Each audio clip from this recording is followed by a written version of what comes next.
showing stories told. Watch the fire burn away the cold. I am rising from the dust. Despite how much we lost, you will not take away my strength. You will not take away my strength.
Told, watch the fire burn away the cold.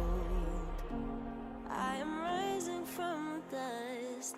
Despite how much we lost, you will not take away my strength. You will not take away my strength.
SteelSeries, we make the headsets, mice and keyboards that the world's best gamers win the most with. And we've been doing it since way back.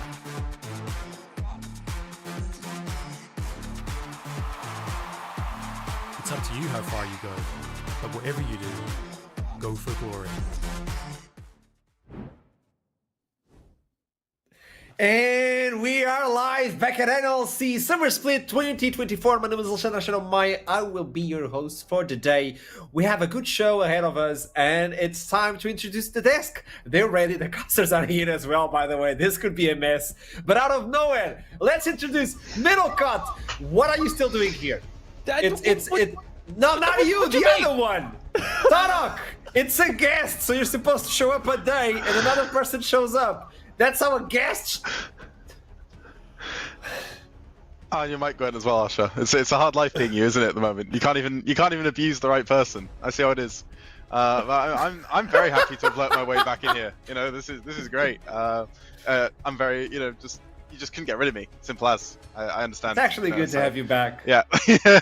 Very happy to return. After 24 hours, like, because we've really missed him in that time. Oh, I mean, it's been too long for me to miss out on NLC action. Why aren't the games going on all the time, right? Like that's I'm going to say it publicly, okay? If I could, I would change one member of the cast for you, man. Talking about that, let's toss it to the casters. It's Duckling, the person I'm talking about, and Foxtrot. That's crazy, bro. I finally escaped your grasp. And you still gotta fire shots. If there's one member I would change. Oh, I love you. That's mean, Archer. What do you mean? That was me. What do you mean, Fox? You've been bullying for half an hour. Oh. Yeah. How are you folks doing, by the way? We have a good show ahead of us. We have good games. How are we feeling for today? Patch 14.11, second day. Bot lane, it's close, isn't it? So far in the I don't know. NLC. I'm excited to see someone actually pull out and pull ahead of the others and actually, do some good stuff. You know what, Fox? Tell me, if there's someone able to get like the first place of the day, who would it be? Like, who do you think is going to stand alone? Yeah, it's a tough one. I kind of want to say Roddy, actually. Am I allowed to say Roddy? Ooh. Yeah. Oh. I know. My boys, DMG. Duckling might disagree. All you gotta do is send him a shirt and his send me a shirt Yeah. and I'll be all yours. Message me on If I send you a shirt, Duckling, figure it out. am I allowed to use those pictures? No. I mean, we have a discussion about that, and don't make it sound that way on broadcast. It is simply just pictures of me. Don't worry, folks. We have a picture of Duckling a year ago. It was like 1.5 meters. It's 6 years ago. What do you mean? Funny. Yeah, potato. I'll toss it back to the desk. Go back to your desk, buddy.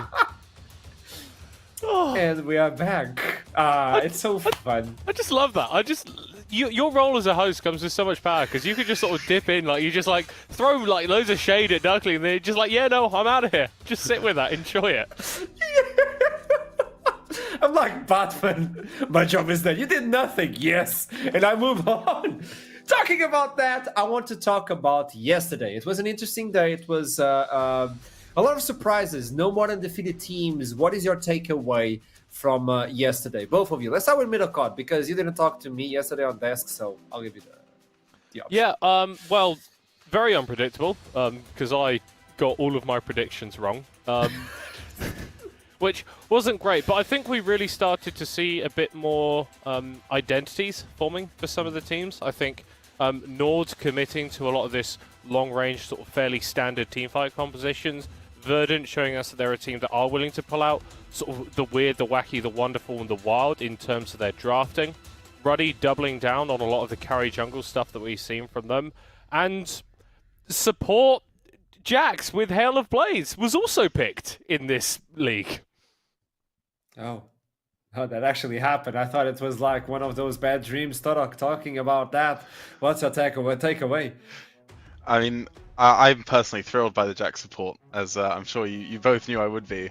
But also just the fact that our teams are bringing such variety. I think I said at the end of the show yesterday that, we do have teams with different looks, different ideas, and it's very much I don't think there's a clear-cut team that's somehow the best in the league, and that leaves a lot of scope for, there to be a real battle of ideas going on between our teams as, the weeks progress. So, very exciting stuff. I think that's the main takeaway. Nobody is able to secure that first place by themselves so far. It's a little early in the league. It's only day 4, so let's see what's the schedule for today. We're going to open up with Natives versus Blue Whites, followed up by Ruddy versus Verdant, Venom Crest versus DMG. That is going to be a spicy one, and LLS will take on Nord to finish the day. Somebody has to isolate themselves. Let's see if all those 2-1 teams will be able to pull through, or at least 2 of them, and then we'll talk about that later on. But for you folks at home, you want to know what happened? Well, let's bring predictions up. Middle court. I know this is your favorite part. You were the king of predictions. King of the hill. And, oh, that's spicy, middle court. Yeah, go Finland, whoop whoop. No, honestly, I think for a lot of people, all of these matchups are going to be pretty difficult to predict. Sort of similar to yesterday, right? We've got a lot of close power levels between these teams. I do think that Blue Whites have got a little bit more of a chance than some people give them credit for. Whilst we're talking with a little bit of a smile about the Jack support, I think it shows a willingness to do something different, to be creative. And I think that if there's a team right now in the league that being creative can work against and can get you that edge, that advantage, it's going to put you over the line, I think Natives is that team that you can do that against. Also, just a very important matchup in the standings, right? Both these teams 0-3 at the moment. That's tough to recover from. Do you know what's harder? 0-4. Well, that's really good. I mean, if I had a teacher in-house, I think, yeah, you surprised me. Thank you. So moving on from predictions, there's also Foxdrop believing on LLS, and I totally agree with that idea. I was really confused putting my prediction, at least for Natives, and the last game as well. I was splitting between LLS and Nord, and also between Natives and Blue Whites. I totally agree that Jax is an interesting takeaway. I was expecting that Jax to max the E instead of the W and be a little bit more tanky, like an engage tool. But, you know, it's what you said, Torok, yesterday. It's about, like, finding the things you are easy to execute, the things you are comfortable with. And they're trying their best. And Natives versus Blue Whites, I'm mixed. I'm kind of mixed. And Torok, by the way, you have a really important job as the guest to save the guest spot from predictions. You did a good job yesterday. I mean, I'm carrying on with my quest, right? We've, we've managed to get to 3rd in the rankings from the bottom, so already a great step up. We're already ahead of Middle Cop, but I mean, that was kind of a given, wasn't it? Really. I'm getting information. Oh. Production is telling me as long as you keep winning on predictions, you'll be called for the desk. Oh, as soon as you lose, you're out. Okay, well, I've made plenty of bold predictions today, so we're going to be in a great position for that. I've all-ined my points on Natives, all-in my points on Ruddy. We've got 5 and 5 on both of those games, so pretty much in the first 2 games of the day, it'll be decided whether I'm allowed back here or not. Yeah, obviously, simple as that, really. So I'm very much excited to see those pan out in my favor. If it's a perfect day, I heard you're allowed to come back. So, moving on from that one, you back at home can also say the same. Okay, I just got some information. I just wanted to make sure. Yeah, you back at home, you can join the Fantasy League. So you can make your own Fantasy League, bring in the players that you believe are going to be the top dogs, and then move them on as we go through the split. At the end of the split, if you're the best of the league, you'll get a few things. They're showing up, and it's us. Apparently, it's us. But you can join the Fantasy League and build up your Fantasy League as we go. I believe Initialize and Duckling are playing. Initialize is doing a really good job. Duckling is part of the crew. That's all we can do. But that's really interesting. So head on to our social media and join the Fantasy League. So hold on. Yeah. The implication when our faces come up with the Fantasy League prizes is that the winner of Fantasy League does win Torok. Yes. For themselves. Yes. So I think that's all the more reason to enter, right? Yes. I heard he's like a regular on the desk nowadays until he misses. So it's gonna last a long something. time, I promise. If you win the Fantasy League, you'll get Torok. You'll coach you for a month. You also get the lights from Middlecott, and this thing over something here. Yeah, this something thing. from your desk. I mean, you can get the Super Mario flower, that's something. That's something. It's homemade. It's on my home. Homemade? It's homemade. Uh-huh. That's very impressive, actually. Uh-huh. Nah. It wasn't me, but it's homemade. So, can we show the standings of the league? Because I'm really interested in this one. Nord, Venom Crest, and Verdant, LLS, like the left side of the entire standings, are sharing the spots. And to me, this just separates the waters. Oh boy!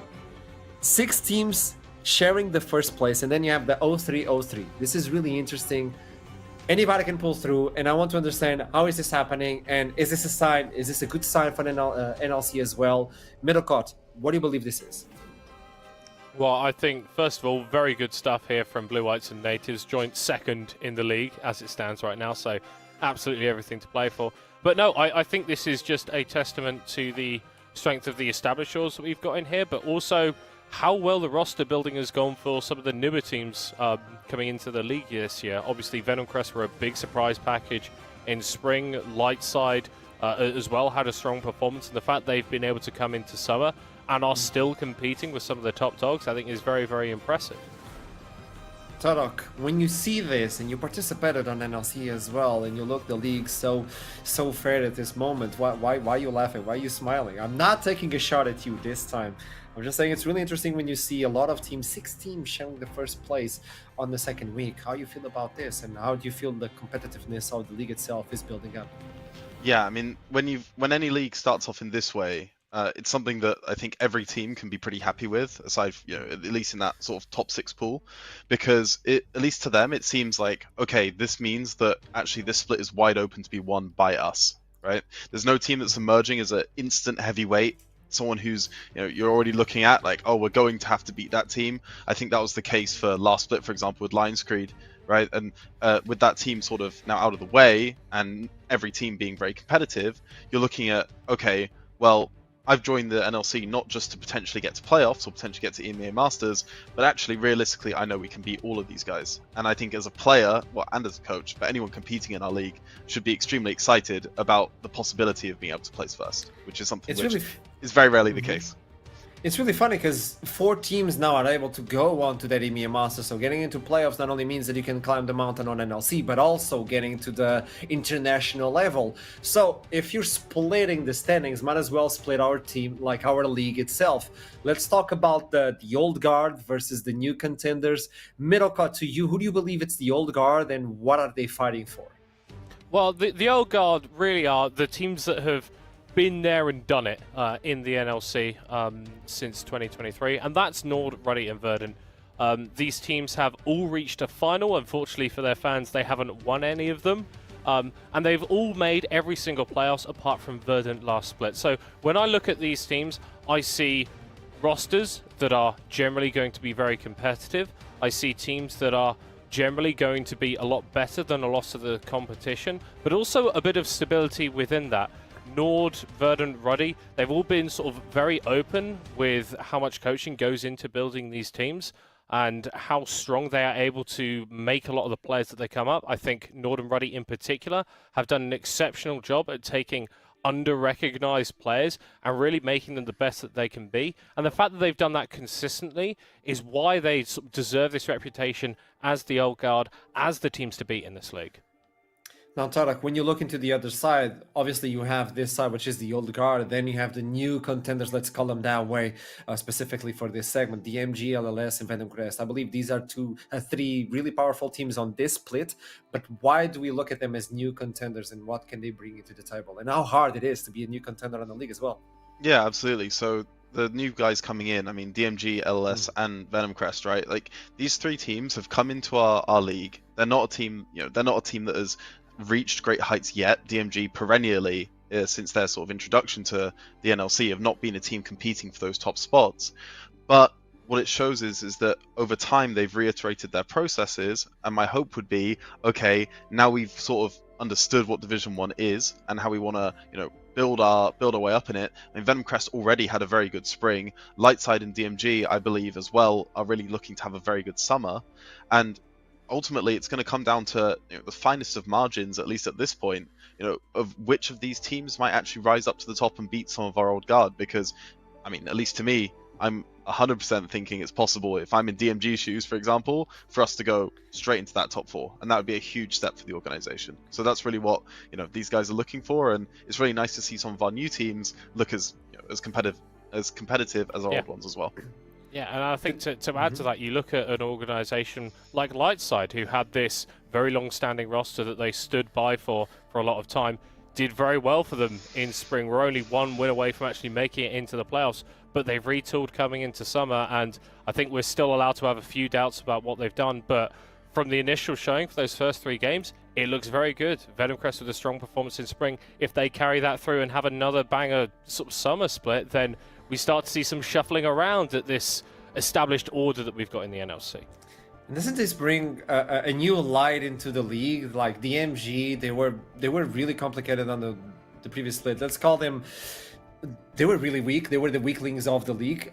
I have to say this. They really struggled in the previous split, and out of nowhere, just believing in new talent and actually working with that new talent, and they are really fearsome. Everybody's looking at them like, oh, this is a powerful team. Venom Crest built something on Spring Split as well, and I was like, these are really powerful players in the roster they have.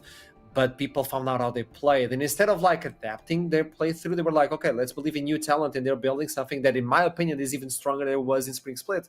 So the new contenders versus the old guard, I mean, I think everybody's on the same level right now. I don't know if you guys agree with me, but I think these 6 teams that are on top of the table, and even like you have natives, for instance, that still didn't get their first win. I still believe natives is really powerful. It just takes some time to get there, but Summer Split is really complicated, no, Tarek, because it's like that specific split where everybody wants to shine, everybody wants to make it, everybody wants to go to EMEA Masters. Spring is like we're building the team, but changing everything for summer is kind of risky, isn't it? Yeah, I mean, I think as an ideal world, as an organization, you want to have that one sort of team throughout the year, at least a stable core, which is you can rely on, and you think, okay, well, this is really the basis of how we're finding success. And of course, some of our teams have kept players from spring, so it's not been a complete washout of who was here previously and who we've got now. But what I really think is important with all these teams that are making so many changes is just that hope. I think that it also gives that things can be really different for them. That okay, we've got a bunch of new people in that we really believe in, and actually, right now we're joint first, so we really can't go anywhere. And I think that's what nearly all these teams should be feeling right now. Any team right now that's not excited, looking upwards in sort of this group that we've been talking about, you've got to worry for, because I think any team that is realistically going to go all the way in the NLC this split is one that's really got a lot of that excitement and fresh belief that okay, we are a new team, we are a bunch of new players coming together, where maybe ideally we'd have learned each other already, but that also brings with it opportunity. That brings with it the belief, the ability to develop, and I'd be very excited to see hopefully these teams evolve over the course of the split. As an NLC fan, when I saw all the changes we had for Summon, I was like, hey, there's light. There's actually light. I like this idea of actually looking into the talent we have in the region and believing in the region. I love that. Middlecod, yesterday I had to deal with this individual for hours, and I love him. I'm not saying I don't, but I had to deal with him for hours. And we did a patch breakdown of a 14.11, but yesterday you saw it specifically being played live. You were screaming at video games through the entire afternoon. So I want you to tell me, did you feel any big change from the 14.10 to 11? You think they're still adapting? We got the NASAs. I'm asking like. Yeah, but we did get the NASAs. I didn't see too many buffs to him going down on 14.11. But I think it really, for our teams at the moment, the patch changes can affect them in weird ways, because again, we're still trying to solidify a lot of those identities and what these teams actually are. And so we're seeing champions like Jinx getting nerfed, we're seeing adjustments to Cassante, but I don't feel like these sorts of champions are going to be falling out of the meta anytime soon, because I think, Torek, you brought up a really good point yesterday, where the most effective sort of tactic isn't necessarily playing like an easy to execute composition, it's playing what you're most comfortable playing. And yeah, if someone loses like 3 base armor or something, does that really change what the champion does in a wider holistic team context? Not really. Of course, if someone's getting completely gutted and removed a lot of their power, then that is going to be chucking them out. But I think the main focus for these teams should be building compositions that they understand the win conditions of, keeping half an eye on the patches, but not really taking too much stock from them unless a champion is getting completely sort of put into the dirt. So I didn't notice anything massive in changes from 14.10 to 14.11, but of course new patches always bring up the opportunity for teams to get a little bit more inventive. So we're about to jump into Champion Select. It's going to be Natives versus Blue Whites, and these are two teams that are quite inventive. There you go. Oh, lovely. That are quite inventive on their Champion Select. We heard Space talk a few times about we can make it. Something is missing. It's not the batteries on his stuffed animal. It's like something is missing. We quite can't put our fingers on what it is, but we're gonna pull through. This could be like the unlock for Natives, like unlocking the skill tree, like we finally can play this, or the other way around. We can look at Blue Whites and say, hey, this is actually our game. Natives is not looking that powerful right now. We can use this to launch ourselves. I don't know, bring in your tactics, the Jax or something like that, but let's play our gameplay. Torok, how can both teams adapt to this one? I want to have an open conversation between all three of us about that situation. Yeah, absolutely. So I think the first thing to say is that Natives actually, there's quite a lot riding on this game. I know it's very early in the split, but for that roster, you know, as we saw in the interview, and I think as they've been saying throughout, you know, they're a team that still has a lot of belief in themselves, right? Despite them being 0-3. So them not actually being in our initial pack of people who are doing very well, they're still a team that thinks, no, we're good. We've not managed to translate that yet in our official games, but their games have been close, right? And my position here as a Natives player or coach would be, okay, this really is our opportunity to get a win on the board, which means on the flip side, there is some expectation on this game. And expectation can very easily lead to disappointment as well. So, you know, at least from the side of Natives, this is quite an important, I think, game in the camp. And, you know, on the side of Blue Whites, well, this is also their opportunity to get a win because, you know, as far as we can tell, Natives are the other weak team in the division. So they're going to come into this, you know, really, really hungry. I would imagine so anyway. And it is very much an opportunity for both these teams because of how compact the league is and is still going to be at the end of the day. We're going to have like 3 teams on 2-2, which are absolutely in reach of whoever wins this game. Okay, your season isn't completely over, but you need to start hitting your stride. You need to start building that momentum, and to a certain extent, that has to start here.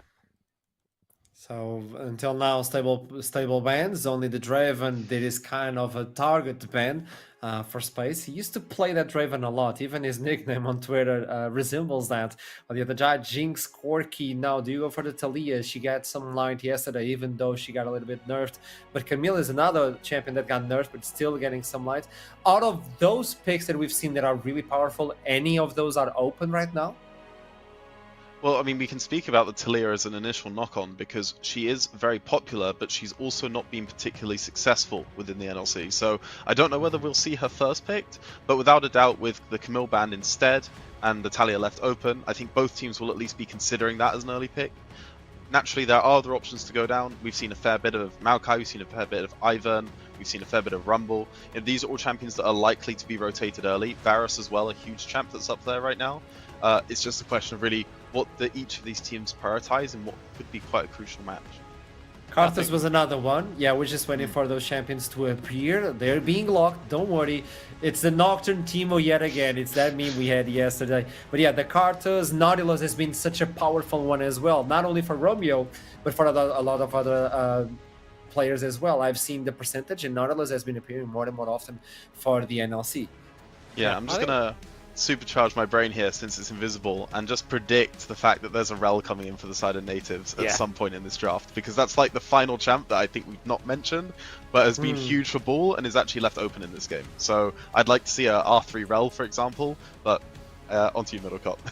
Yeah, I think also important to note that we do actually have a roster change here for Blue Whites. Homo, their starting mid laner, not playing today, and they've actually got Catfish in as their coach, which is not an ideal situation. I don't know if you've ever been in this position, Torok, where you just wanted to get onto the Rift and do it yourself. But obviously, when you've got a team which has been together, played a lot together, any sort of mix-up, any sort of change of that can be a little bit detrimental. Maybe not so bad when it is the coach coming in, the person that has worked with these players, but there's a reason he's not the starting mid laner. unfortunately, we're not going to be able to tell the difference since he is a catfish. It's going to be essentially the same mid laner,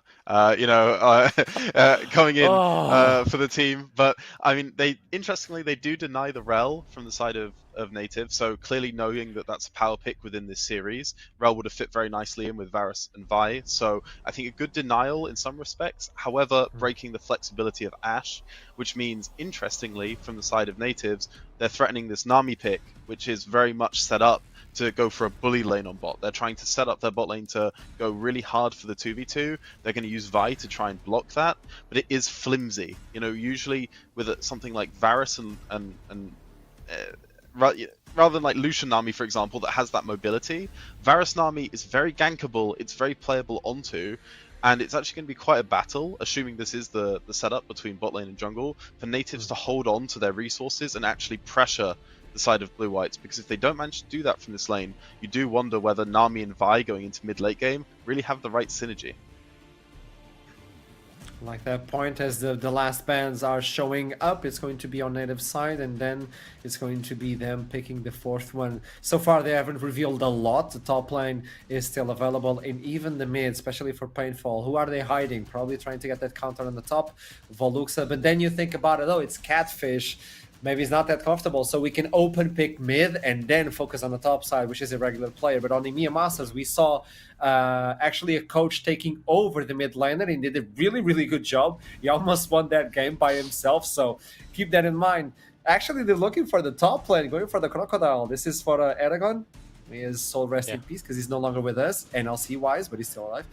So it's Renekton being picked. He's not dead. Just have to clarify that.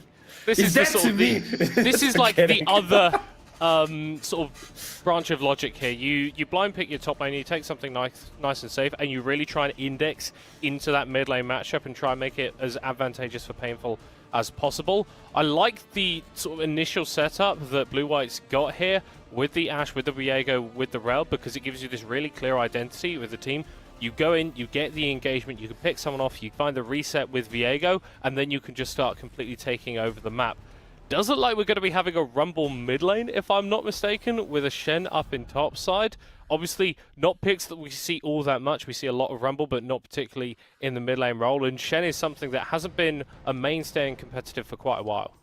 Yeah, I mean, it's actually quite interesting from the side of Blue Whites. Once again, bringing quite a diverse take on draft here, because ultimately, Shen, Viego, and Rumble can all be flexed 3 lanes.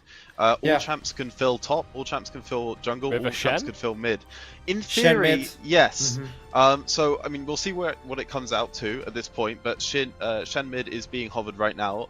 Also, I think that makes a little bit more sense, because Shen into Renekton, if I remember correctly, is not, I mean, it's not the easiest. It's an okay matchup, but I don't feel like you'd pick Shen specifically for that matchup, if that makes sense. So instead, looking for the Shen mid, which must be a speciality coming in from their coach, and definitely an interesting take. The only question to me is you've made yourself very, very short-ranged by picking the Shen. I think Natives recognize that with the pick of Azir on as their sort of final pick of the draft, because there's 4 melees on the other team now, and unless they're really getting on top of, if Blue Whites aren't getting on top of Natives essentially straight away, Natives are going to be able to hold their distance, they're going to be able to harass them, and they're going to ultimately put out a lot more ranged DPS during these fights, which could be pretty problematic for the side of Blue Whites. So an interesting pick, but has definitely put them in a very specific position in draft, and we'll have to see if they can play it out.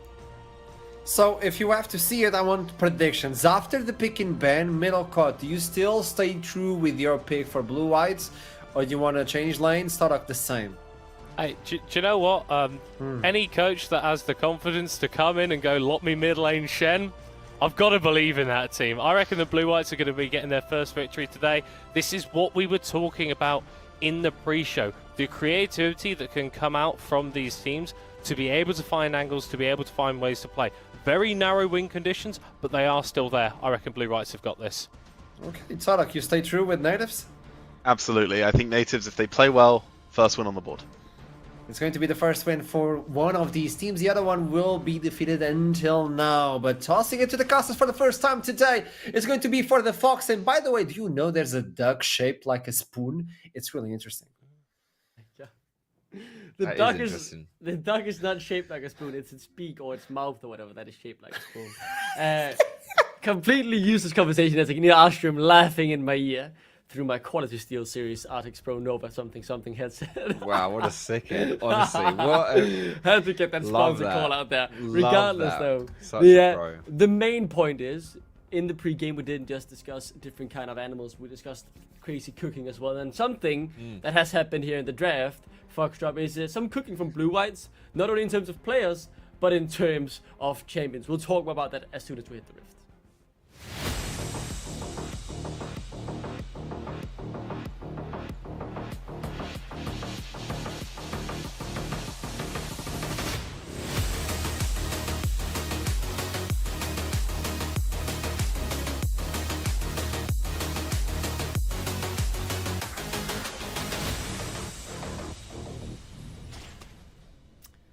And on to the Rift we go. So, Foxtrap, you and me will be doing the 4 games today. And I think, obviously, we have to point the conversation instantly towards not only what will be happening potentially in this level 1, but the fact that, you know, Blue White's coach Catfish is playing, as they discussed in on the desk as well. But he's playing Shen mid lane. Like, what are they cooking? It's something spicy for sure. Yeah, as Torok said, like it's... we're not really expecting too much from the Shen itself, like to actually make too many plays and stuff, despite the fact he has taken that ignite. It's probably just going to be, he's going to be taking a bit of a battering in that mid lane. His CS will most likely suffer as well, and then trying to move around, a bit of that River Shen action coming through instead. Move to the different side lanes, make some plays around there, and as the game goes on as well, just stick that ulti and that Stand United to assist with the engages as well. There's a few things you can do with Shen ult, right? You can either, as Rel jumps in, you can jump in with her, or you can actually provide a little bit of raid boss status to someone like the Viego, or perhaps even the Rumble. Yeah, very excited to see whatever will be happening there. To turn our attention towards something different, though, I want to talk about the bot lane here, because we discussed this in the draft. Like, oh, Varus and Nami, that seems like an interesting combo. And we both pretty quickly, let's just see what happens. Yeah, I guess it's just a bit of hope from Agates. But we both discussed it. Potentially, if this works out, the Lethality Varus now both going that first strike alongside the Nami. Yeah. The poke there can surely be very, very hard to deal with, right? Exactly. This is it. Like you mentioned, the big telltale sign here as well is double first strike. Yeah, it's all about that poke. You know, Nami sticking down the E onto Varus, and Varus already empowering his charged Q, right, with his W. So he gets double empowered. And oh my goodness, there's a flash engage. Completely whiffs on the stun. And yeah. All right, Space just going to be walking away from that one. He gets... losing his flash for nothing. Oh, that's painful. And I'm not talking about the mid laner here. That hurt to watch. Feels bad for Agates, who blows the most crucial summoner spell on the rail and finds absolutely nothing. Walks home empty-handed as the lane does continue. So let's just see what the plan is there. Very much that, okay, so put the E on Varus when you both have first strike up. When the Varus then Qs or Es, you both obviously deal a bit of extra damage with the first strike. You do quite a bit of damage, and you get some gold as well. I can actually see that. It is interesting. When the Nami E bubble pops on an opponent, that pops the first strike from the Nami as well, granting them both, I think, 15 starting gold. Yeah, I just saw that. So I guess it's also a way to help your own economy. It is very interesting, to be honest. Never seen this duo before, personally speaking, and yeah, very excited to see how it works out. Yeah, no, that's really solid. And the way the first strike has changed as well, exactly as you mentioned, had like a mini rework, I guess you can call it. Hold the thought here is... no. No, okay, yeah, nothing happening there instead. Yeah, that should be double crab for Viego. Nice little advantage. Oh, no, wait. Yeah, he stole stole no, Vice stole that. Vice stole that. Stole it and then instantly missed the Q. Yeah. 50, it's alright. He got the important thing. Which was the camera. But no, it's, yeah, 15 like flat gold you get whenever you proc first strike, and then it increases your damage by a certain percentage. That percentage then some of that damage is converted to gold as well. So if you're just using it as poke, you still get 15 flat gold, which is quite crazy. As now Renekton's in trouble, but Vi's here as well for the counter. Yeah, Slice and Die is already used. That'll be enough to save a way out for Theoloris. I say he will go back in. Sadly though for him, in that wave I believe it was a massive freeze, only caught a couple of millions. This doesn't feel now good painful, for Catfish. finding himself potentially a bit of food here. Never mind, Catfish! No, you have to be kidding me! And in the end, I was fooled by the River Shen. It's Painful who picks up first blood. I was so close though, right? I thought for sure the Catfish was just immediately going to fall down right there. Like there was just no chance that was happening. But I didn't respect the auto attack blocker. Actually works pretty well versus Azir, right? A lot of his damage comes through from those auto attacks. It was very close on that ignite advantage as well. He was just a level down. Unfortunately, to be perfectly honest, I'm just going to say it. Like I think, you know, that was always going to be quite a close fight, even if you come out on top. And whenever something's close like that, there's a certain amount of risk involved. I don't think there's a risk you have to take when you're playing River Shen. Really wants this force the flash as well. Flash from MKR. They are committed to this fight, but Blue Whites might have bit off more than they can chew despite the low mana bars. It is natives now stepping in. Good two-man CC. Remount as well. Space so low. No barrier to be used as well. And Ekis finds the kill before the supports both gain some gold as they find the opponent's AD carry. It's a 1-for-1 in the bot lane. That was such a strange fight, wasn't it? And as that fight went on, the advantage going over to Ashe. Like, she's better in these kind of, like, extended engages, especially since she has press the attack, right? So, a 1-for-1 at the end of the day. Not too much going on with that. I think, you know, considering both kills went over to the supports as well, there's not too much to write home about that one. But a lot of bloodthirsty things happening down here. Most importantly, flashes and defensive summoners were blown. I think that's crucial, not just to take a look at what happened in that fight itself, but how things might be influenced in the next kind of like 5 minutes or so if these junglers do decide to path towards the bot side of the map, knowing there aren't a lot of flashes available. Yeah, that really opens up the window, I should say. Yes, Veluxa, he found the solo Bolo on the top side, killing Theodorus. That Crocodile now put a bit behind up there. Both summoners had to be used, but I do want to turn our attention back to the Stray as it will be secured safely. Yone was briefly in the area, but didn't end up paying that great a visit, so things towards that, those voice drops rather I should say, as he will likely just quickly claim those 3 in response. That's an Ignite Diffie in the top lane. You can see there's a teleport for the Renekton, which isn't going to help him in that fight, and Rumble able to burn down. Ooh, Yeah, they spotted her out. Like him, yeah, spotted with the sweeper. Heals himself. I mean, he's out to safety, right? Good trade back damage. The big Q could connect, but Eggets nicely sidesteps it and is able to make his way out safe. Just handshaking the objectives here are the junglers right now. Not too much has happened. There's a 1,000 gold difference, which is mostly just the mid lane here for natives. I'm not too worried about that death top side. I think that, you know, Renekton should be able to kind of hold out from that, especially now that Vi's level 6. Any kind of engage right there with the Vi ulti should just end in Rumble falling down. This mid lane, however, is starting to really bleed pressure here. And like you can see, 30 CS gap is pretty big. The one plate's falling down as well. Painful is set up very nicely here. And Azir is a champion that's not really picked to dominate lane phase, right? Like, he's a nullifier of lane phases. Very passive.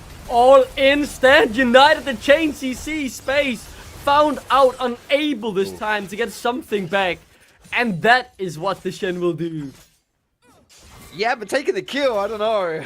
Nah, he's a mid laner after all, right? He gotta get that gold. Sure, yes, absolutely. I mean, you can see, like, they thought, you know, Blue Whites thought that the kill was secured, and so Catfish was looking for maybe something on the army as well, but yeah, had to turn around, get the taunt, and then unfortunately took the kill as well. Not great, but still a good little use of the stand united. Crashed in wave under tower as well. Space will be here in time to pick it up. Not too much going down. Nami has ult, yeah. Very low, no flash, yeah, should just be sniped. Blue Whites overstay their welcome and they get punished. Yeah, poor overstay, unfortunately. Couldn't shove quite fast enough, and there it is. Great return here from Nami, and just like that, you know, not too much. I don't think they're going to go for the Surely they will, right? Surely they will. For it. Yeah, it's a native slip. Come on, man. Let's see what you've got. No flash available for either top laners. Good damage breakdown from Veluxa. Red carpet to be laid down. He can certainly do some work here as he burns through the HP bars, but the damage in return is too much to handle. as the other race gets the kill.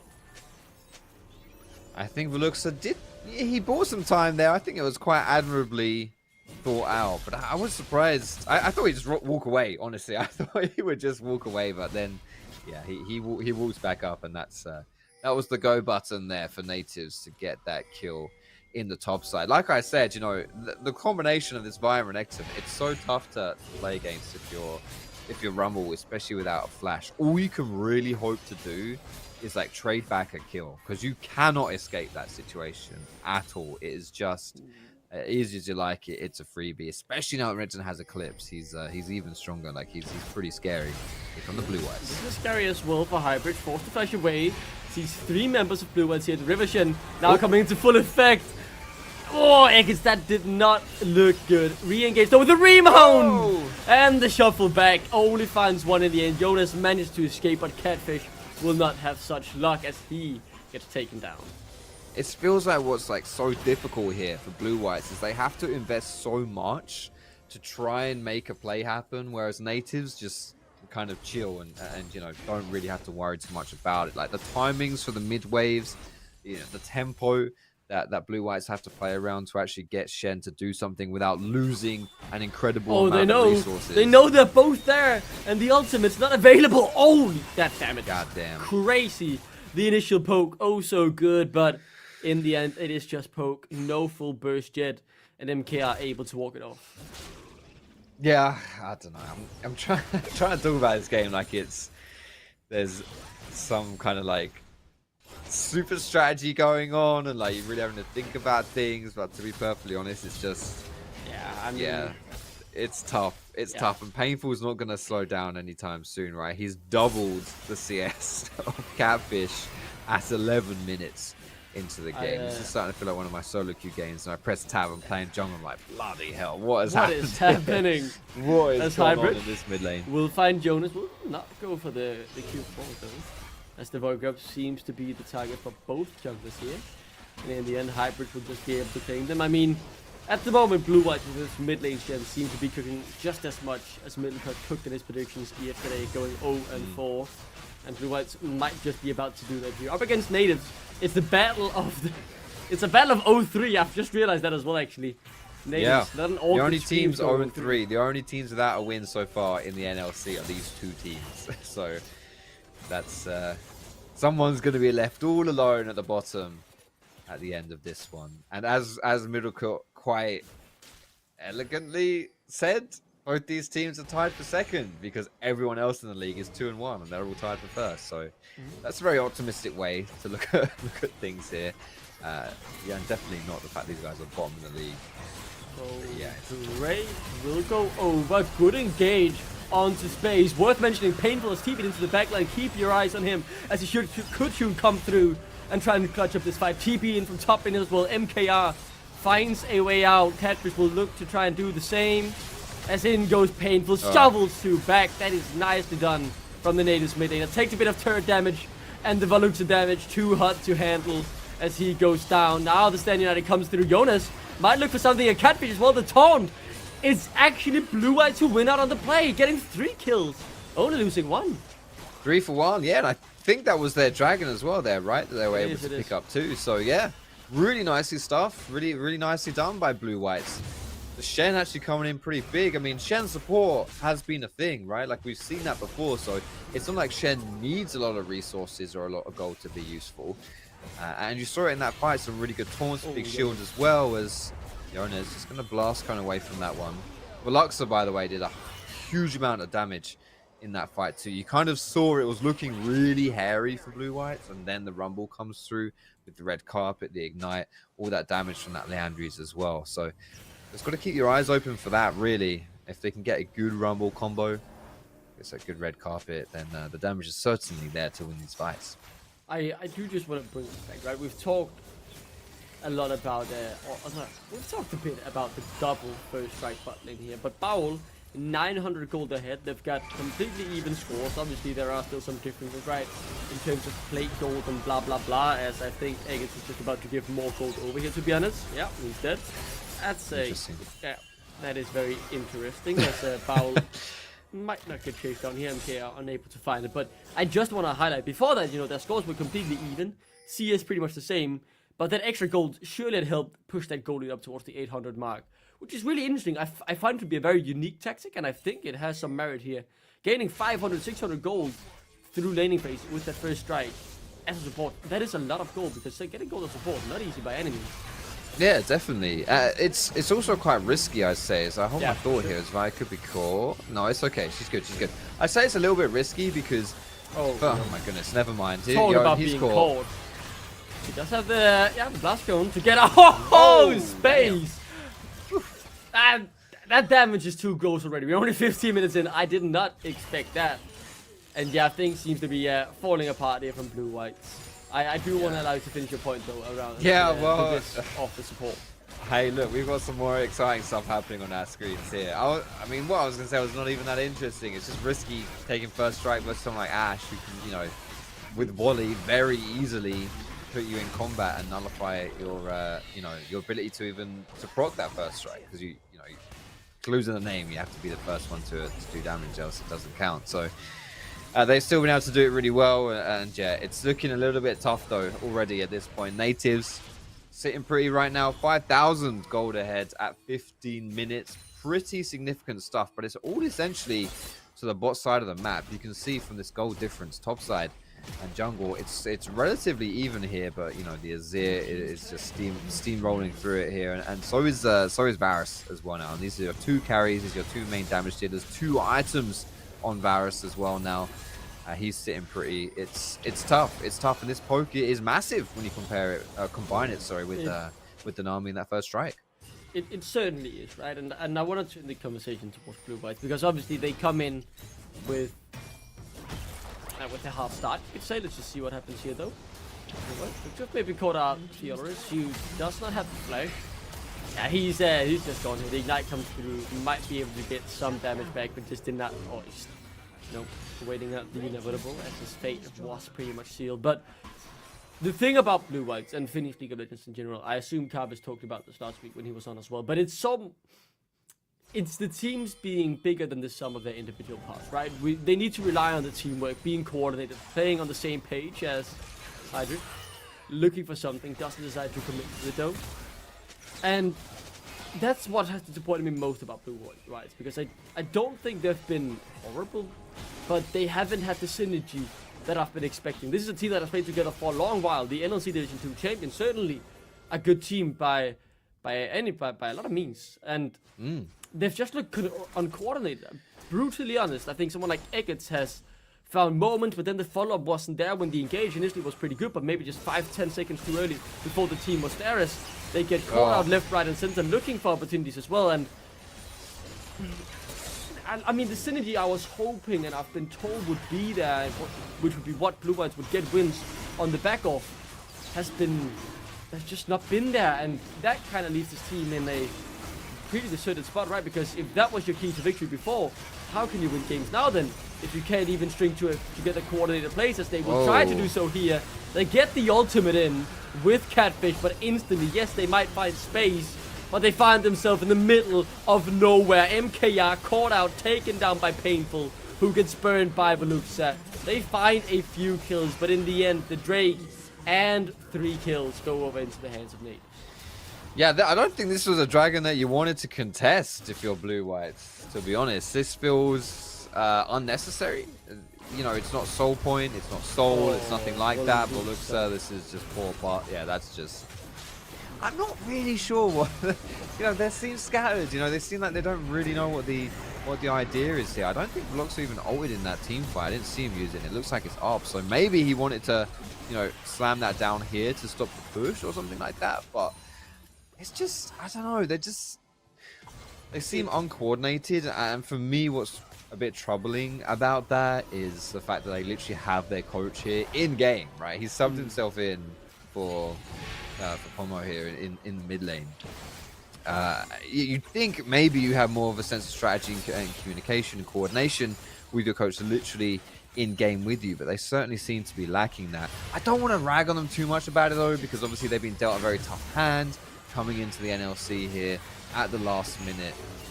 But they do still, you know, they seem to be taking a little bit of time to find their footing as it gets, yeah, found himself in the grave. It's a very hard situation to be in, right?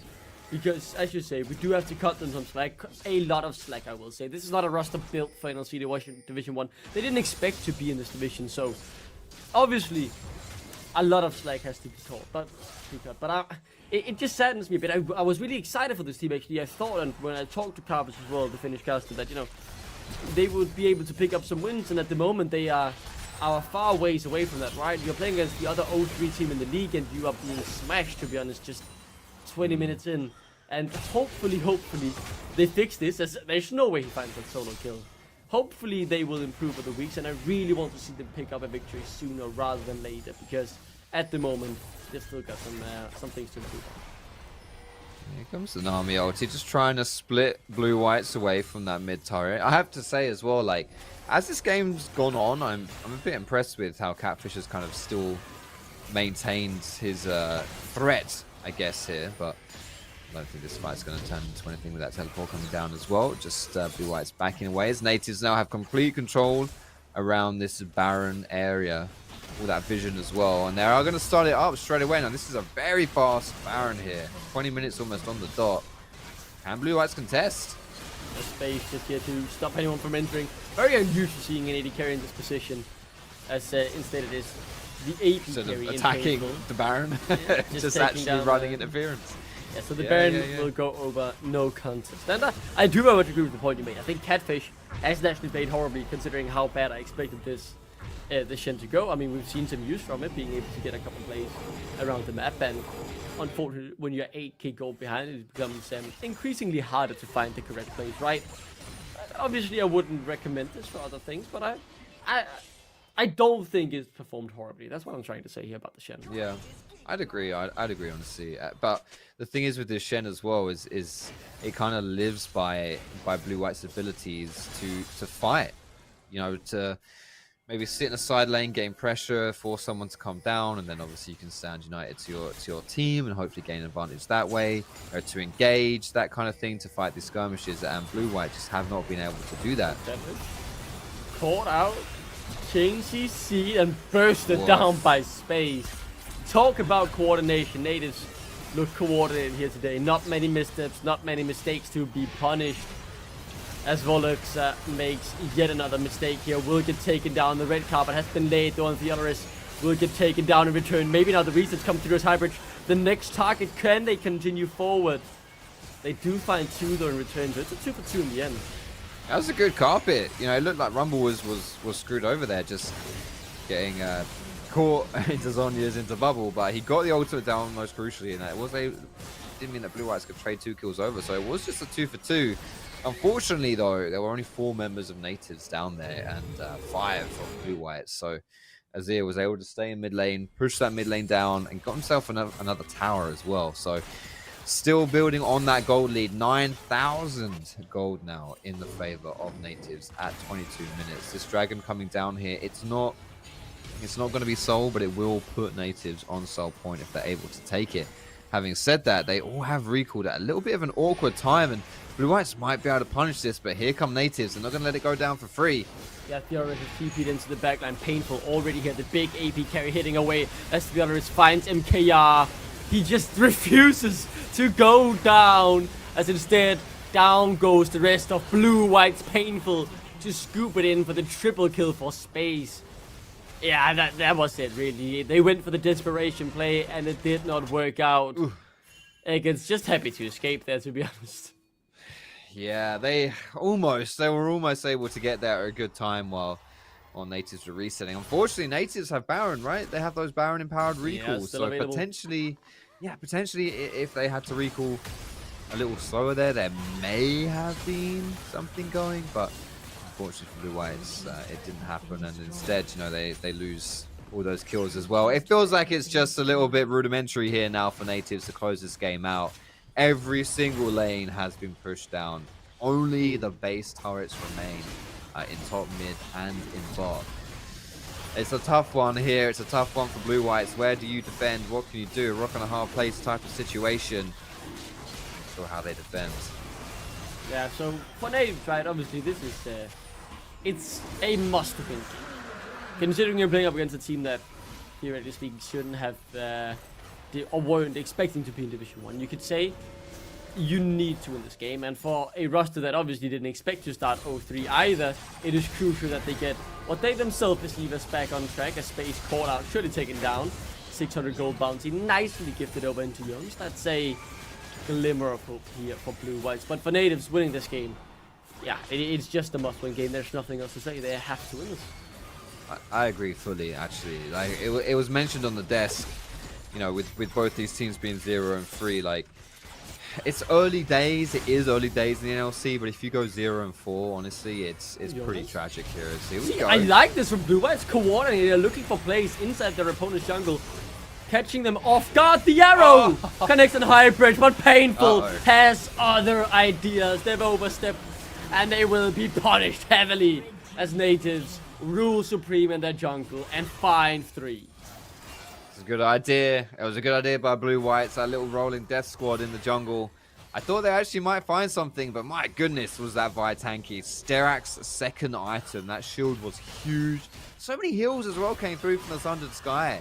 She was able to just keep attacking different targets and getting like a 400 heal every single time that she did. It was pretty gross stuff. And yeah, I mean, they tried, and credit to them, not giving up and still looking for their ways back into the game. And I do think it is the type of play they need to make, these kind of skirmishes, catching people out of position. But yeah, unfortunately, they are just super far behind right here, and it's not working. Yeah, but another thing, right, at this point, you're so far behind that despite making what is in theory a good idea, it will likely not work out. And I really did like it here. I thought that was what I wanted to see, right? You have 3 champs who like to just go on one opponent and try and burst them down there with a lot of CC. And they did just that, catching your opponent off guard. And it's just at this point you're too far behind for it to really work out. But that is what I want to see more from Blue Whites. These coordinated plays, that's the way they should be trying to get some victories. As for natives, the question is now, how long will this take to close out? They don't want to make it any harder than it needs to be, as Jonas fall out, should be taken down, cease and desist comes through. Painful, they have to try and claim the kill as well, but somehow, yeah, Jonas walks a free man. I thought that had disaster written all over it. I did not think that was going to be good there for Blue Whites, Jonas especially. I see what they're trying to do. I think they're just trying to, you know, try and catch someone being a little bit greedy, sleeping a little bit as this Baron is spawning. If you can make it a quick 4v5, then potentially you can actually contest this Baron. But as it stands, you know, now it is still just a 5v5. Blue Whites are a little bit close, and there are some low-ish health bars, but I'm not quite. Oh my goodness, my God, Space is poked MKR and Veluxa down too. Yeah, slivers that's got to be that, right? Yeah, that was rough. That was rough. And now I might be asking a rude question to them here. They are, you know, up in every metric, but how have they not closed it out? It feels like they could just walk down mid and poke Blue Whites out of the game. I think it will be that. It will be that after this Nash, right?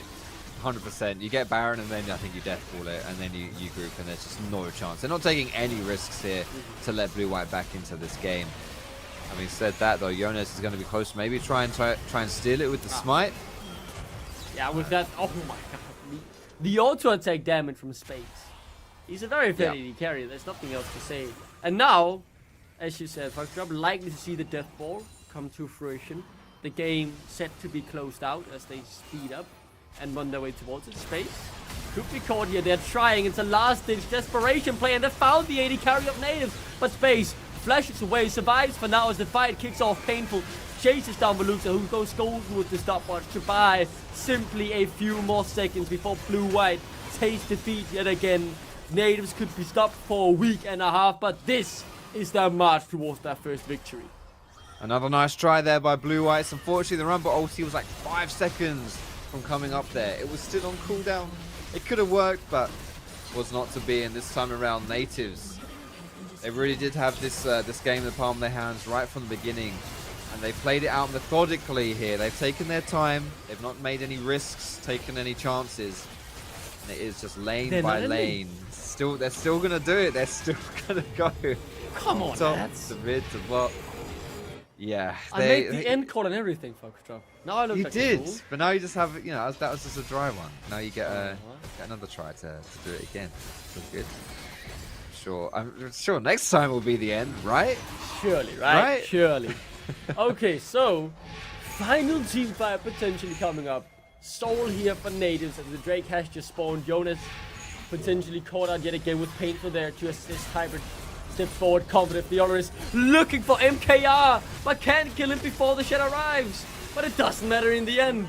This has to be it, as natives will close out their first victory of the split, taking down Blue-White and looking to improve their score to 1-3. Just end it, guys. Get it over with. We know you won. As Painful goes unstoppable, the ace is sealed, the game is done, and there is no more end calls to be made. Just simply the Nexus to be taken down.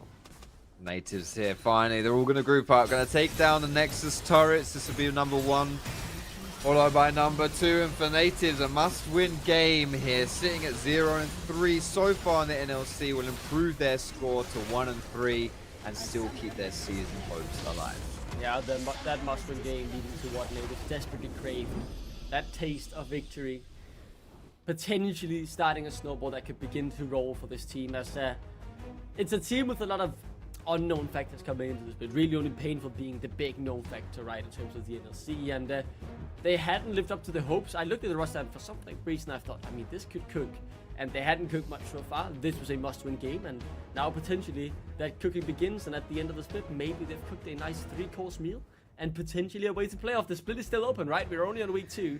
Anything can happen, but feels very much like winning this game is the building block that natives can begin to work from. Regardless, though, that is it for game number 1. We have got to throw it to a small break. When we come back, the desk will break down that game and have some interviews along the way. Break it down, step on the gas, let's get out of town. We gonna break out and have some fun. We gonna do what we never done. Oh yeah, yeah.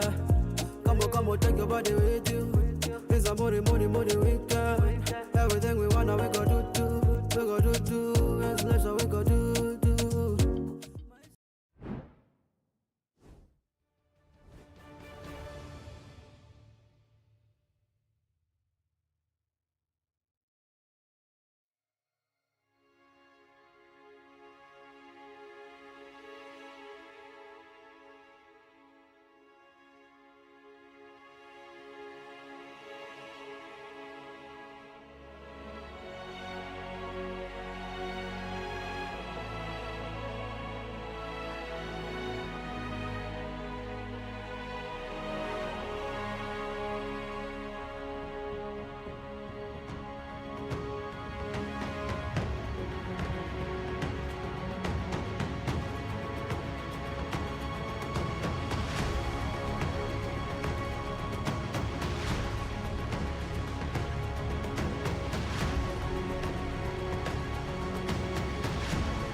Verdant with their first victory of the split. They got it down. Blue-White still searching for that one. I would like to talk about this game because we were talking in the green room, the idea that as soon as Blue-Whites stay behind, it seems like there's no plan to come back from that situation. Yeah. It did feel... Tarek, if you want. No, it's fine. I was just so enthusiastic to talk about Blue White. I just sat right off. It was an unfortunate game, I think, for Blue Whites. Sort of like you're alluding to with the question. Once they fell behind, it did feel like a lot of the communication, a lot of the coordination on the plays that they were going for, sort of just fell to pieces. Multiple instances where we've got a couple of players engaging on one side of the fight, someone's fighting on another, and those didn't end up favouring them in the end. Honestly, it's been very, very rough for Blue Whites at the start of this split. I think a lot of people were looking at this as a game where they could potentially start their season finally against another team that has had their struggles. This emphatically wasn't that. So I think for Blue Whites, it's got to be a lot of back to the drawing board. We saw a creative composition from them, and it didn't work out. I think that's the main I'm really idea. glad I'm not their coach because I wouldn't know what to do in this situation. Go back to the drawing board and understand what is happening. So let's talk with Blue Whites themselves. It's Eggets on the interview with us today. Let's have a chat. Welcome back to the show. Obviously, Hello. This is not what he wanted. I know, but I want to talk about the situation right now because we were debating on the desk. It seems like as soon as the team falls back a little bit, there's no backup plan, or it's almost like communication fumbles a little bit. Can you talk to me about it? How are you feeling? What is happening? Not feeling very great. I will be honest. The loss sucks, obviously, but I think we are improving at least, like in some aspects of the game. So we are slowly but surely getting there. And today we had our coach playing in the mid lane, filling for us. So he's basically a Zen 1 trick. So we kind of just did a creative draft around that. So we have him on comfort champion and have a chance at winning. And I think we did a lot of good plays in the early game. But then a couple of mistakes happened that were like quite crucial, so we couldn't come back after that. We didn't really get any towers, so we were just behind in gold, and the fights, well, they went pretty badly. And it seems like the team itself wants to restructure on some parts of the team, right? So that's why you're playing with the coach in the mid lane. Yes. There's some struggle in the meanwhile, so not the best start, but I like the idea that you're bringing, hey, we're trying to play our own style. You brought in the Jax yesterday. Something happened. I want to know the tech behind it, because as soon as I saw the Jax, I was like, oh, he's going to max Counter-Strike, probably go after Shock, be a little bit more tanky. You were going for the W. You were going for the punishment. Tell me about the tech. Alright, so originally I cooked it for Camille support back when she was like seeing a lot of play, but then after playing it into other champions, it felt like actually really good, and I have like other people who are playing it as well a little bit, so I have like a lot of info about it. I have a lot of data, and I think it is actually good, and I will pick it again at some point, I'm sure. I think it's actually really good. It just didn't work out I assure you, yesterday, I was so- not trolling. No, I'm not saying you weren't. I was just trying to understand the tech. I like these spicy picks, so I like it. You should look into Pantheon, I'm just saying, because he got buffed recently. I don't know if you heard about it. Oh hell yeah! I'm really I play a lot of Pantheon in solo queue, like whenever I have to play an AD champion. So my bad, sorry. Now we're talking. Okay. Sorry. We're talking. So yeah, it's I like a lot of the aggressive champions, and with Hail of Blades, the Jax is also like very aggressive. Can just jump on the enemy and do some damage. Okay. Let's see if the cooking will bring up something good for Blue Whites. Surely, surely later on. Hopeful for the fix in the roster itself. Have a good one. Thank you so much for the interview. I'll see you soon. Thank you. See ya. So it's. Are you okay, Middlecott? You were. Your eyes. No, man. I love how positive you can still be in this situation. I think that's You just gotta like what you be. need. It's just what you need to Yeah. recover from this. Yeah, I mean, it's just it was just a loss. Calm down. It's like recover yeah, from exactly. this. It's just the right type of mindset you gotta have, right? Like, Yeah. one, this is a team that came up last second from Division 2. They're a team that understand how to win together at the end of the day because they did very well in Division 2, and right now they're still looking for that sort of they're just looking for the right formula themselves. Even though things are naturally, we can see, are falling apart very quickly when they get into a losing position. You said it. You heard it there from the man himself. He likes to play aggressive. He likes to get in there, right? Proper League of Legends.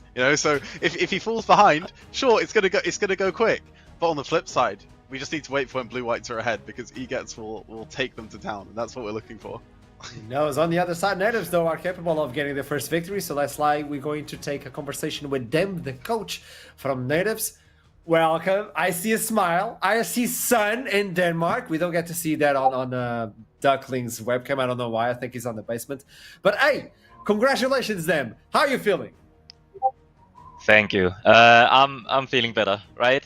Obviously, we haven't had the start that we wanted to, which I don't think it's a surprise to anyone that losing doesn't really feel great, right? Especially when especially our first game against Nord was super close, and then both in game 2 and game 3, I think we were showing good signs, and then we make like 1 or 2 mistakes, and the game just falls apart. And I feel like that's just pretty respective, or not respective, but it's kind of a parallel to just how we're feeling at the moment, right? I think even in this win, obviously still not completely happy about how we played out every situation, considering I don't think they ever really should have gotten any opportunities, honestly, with their draft.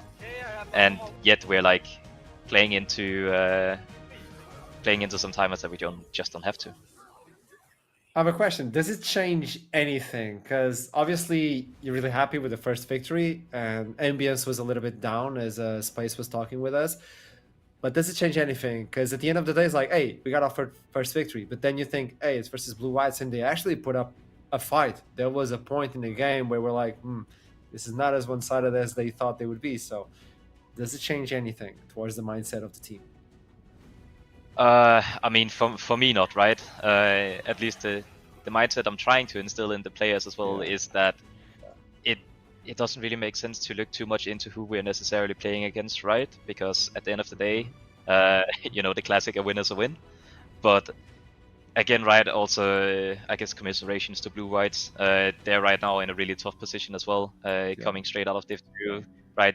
This game, they had to play with their coach in mid lane as well, and obviously, these guys, they know how to play together. They've done so for a long time, but it's just like when you start on a low and you kind of have to start finding solutions, whether that's in creativity, in communications, in how you approach the draft, how you just go over practice, right? And it feels like nothing is really clicking to get those wins over on the board. It just becomes, it becomes weird, right? Because at some point you're like, okay, well, how do we approach this now? Okay, so for you, congratulations. Let's see what happens next as we move forward, and best of luck then. Thank you, man. See. And the MVP of the game is going for Ball. It's really interesting to see a support getting the MVP from time to time. It was everywhere, to be honest. Yeah, and he sort of had this dominating effect wherever he was. There were multiple times where he'd get some great tidal waves and army ults down in bot lane, aggressive stuff, which really disrupted what MKR and EGETS wanted to do. And the fact that it wasn't just a laning phase pick for him, the fact that he was being able to be effective in team fights as well, I think was what really made him shine and stand out. I think a lot of praise needs to go for Painful as well. Like the laning phase, probably a bit easier than a few of the laning phases that he's had this split, but he really made a high impact in a lot of those team fights. Multi-man Azir ultimates too from him. Now the match is on to England. It's towards Ruddy versus Verdant. This is a good one, not only because the story it brings, but we have some matchups we need to highlight. I would like to get from your point of view, what are the lanes we should be looking for the most? Well, we already saw that the junglers from both teams have been really, really impactful, right? I mean, from both sides, Kitarukan has been set up for success by his team. He's been allowed to play stuff like the Karthus, which is a jungler's dream in some respects, because you're actually able to have a lot of agency in your own hands, and I think it's really great to see the Ruddy team making that possible.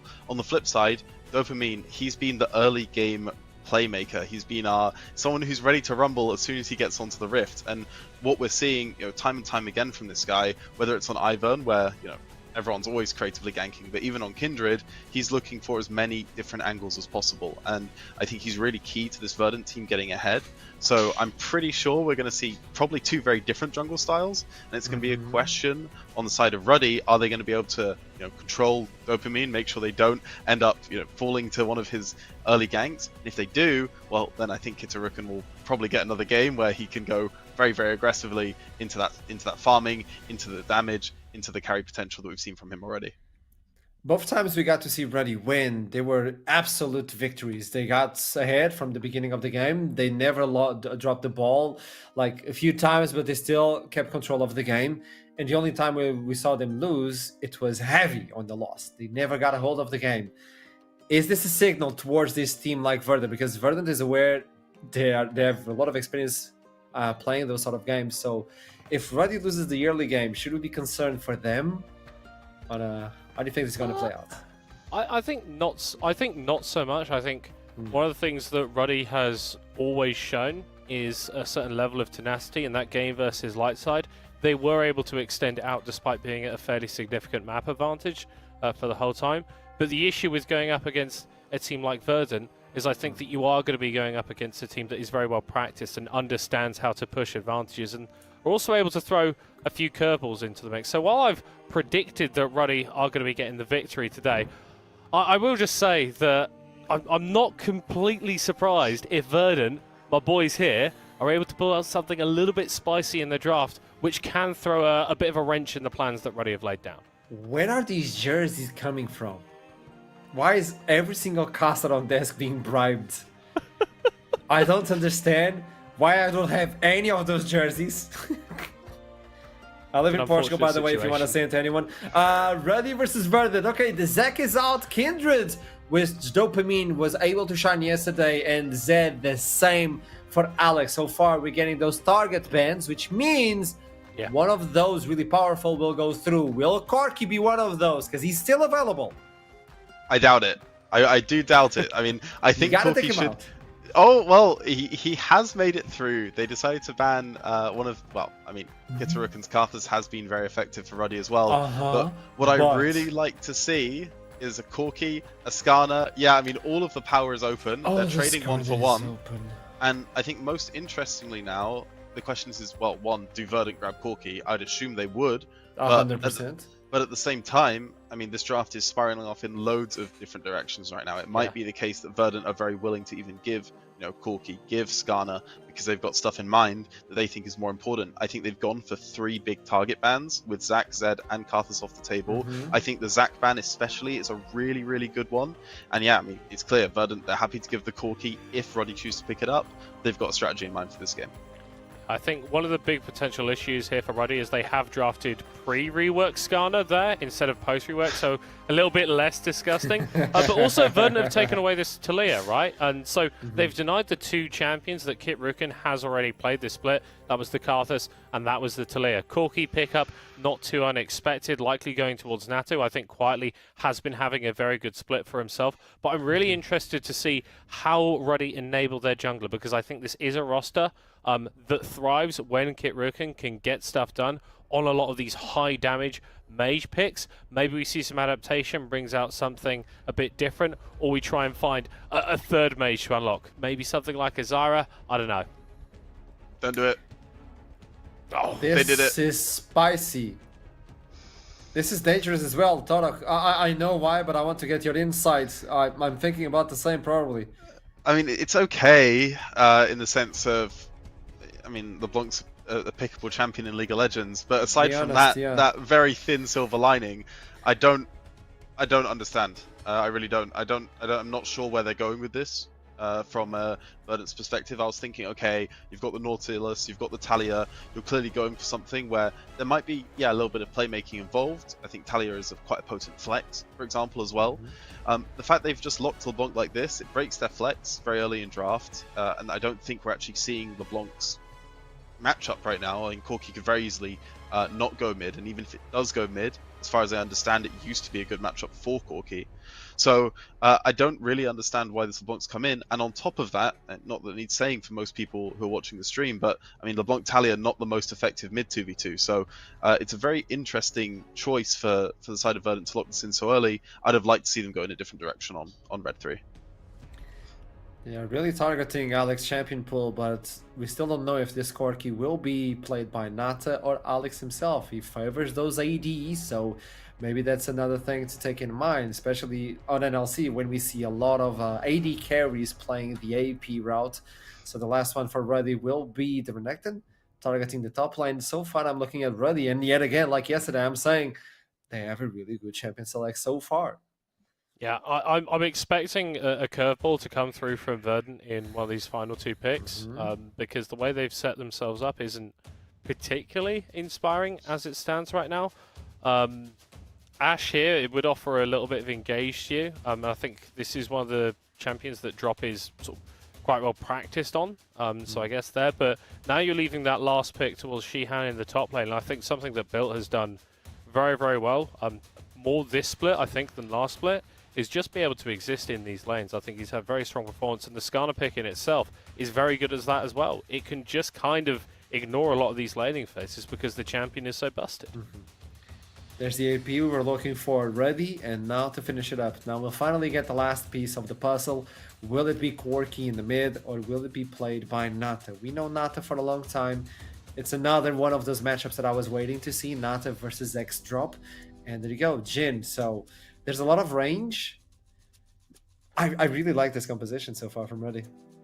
Yeah, I think this is a really strong draft coming out from Ruddy. They have a lot of tools, a lot of ways to play, as you said, with range between Jin and Corki, I guess Rumble as well, but also the fact there's a lot of non-committal engage as well, so ways to start fights.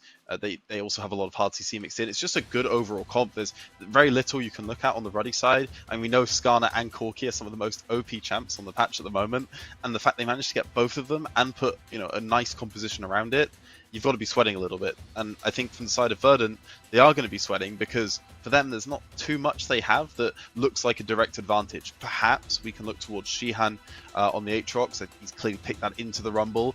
They saved his counter pick to R5. I think that is a good matchup. So, you've got to hope that could be a nice outlet for them. But ultimately, it's going to come down to, I think, Harbo really proving that the LeBlanc pick that he clearly valued in this draft is worth it. Right? I mean, it's something that maybe he knows something more than we do about how he wants to manipulate the matchup. And for us, it's to sit here and now let that unfold. So very, very exciting. Yeah, the book is written now. We need to see the end of it. One of these teams will be able to get the third victory, while the other one will stay at 2-2. So tossing to the other two that are waiting to cast some of the Swift. It's going to be Mr. Fox and Duckling. Why don't I get a Mr. in front of me? Regardless, though, Foxdrop. Sorry, that phrasing was something, Duckling. Yeah, I do realize that English sometimes is my first language, but I hope you would just ignore it and just keep moving instead of highlighting. No, that's fine. It never happened. Apparently, League of Legends, I do realize Duckling. horrible phrasing. Yeah, Corgi's locked in. I'm excited for that. Corgi. I'm You a like big Corgi. I like Corgi. Yeah, he's a very fun shape to watch. Very excited to see I kind of want to say the revert of what he was before. Obviously, he was, for many, many years, has now been the mage, rocket shooting, the big package playing champion. 5-6 years ago, he was a Trinity Force crit mid laner who scaled very well, that 3-item power spike, massive, and he's been reverted way more towards it now. We have seen some different variations. We've seen him even a couple times in the AD carry position. This time it will be in the mid lane for Alex, but I'm just over the moon that we finally get to see it. 5 games I was here last week, banned in every game, and today we started off 4 games last week, and now this was the 5th game today. 6th time was the charm. I finally get to see some Corki action. Yeah, it's gonna be good. It's good fun. Actually, I agree with Torok as well on the death side. I feel like it's a pretty good matchup into someone like LeBlanc, right? Because you just have endless auto attacks to win trades out. I think as the game goes on, potentially LeBlanc can do a real mischief to Corki and maybe even like one combo him, but that doesn't happen until you've got like 2 items or so if you're LeBlanc, and obviously that doesn't happen early on in the lane phase. So I expect a lot of priority coming through from that mid there as well. I really do like Roddy's draft, and I'm not a huge fan, honestly, of what Verdant kind of put together in the end. But I just agree with you. I think it's just fun to see a champion like Corki actually finally get through. And let's not forget Alex, the type of player he is. He is the kind of Yasuo, the Yone type player as well. So if you thought Corki was a snoozer champion, which I don't think he is anymore now that he's an AD lethality champ, right? He actually has to right-click people now, not just, throw out his rockets from a million miles away. Yeah, even if he was a snoozer champion, Alex would find a way to not make him snooze. So, yeah, I think it's going to be fun regardless. Yeah, we'll certainly cook it up in one way or the other, though. And I do agree, you brought up the LeBlanc, and obviously when Harbour gets a couple items, it could be hard to deal with. But I think likely what I expect to see is Alex just going towards the Hex Drinker pretty early on in his build path to avoid that. And that will obviously delay the power spike that the Corki will have. But in the end, he should be fine. Moving the conversation on the top side from Buddy here. Very, very interesting. A Skarner and a Rumble locked in for Kiturikan and build. So certainly some champions that have seen a lot of priority in the meta recently. I think a lot of damage. I think Skarner very underrated in terms of the damage he brings. Very high base damage. So I expect some chaos or some fights up along this top side, hopefully. Absolutely.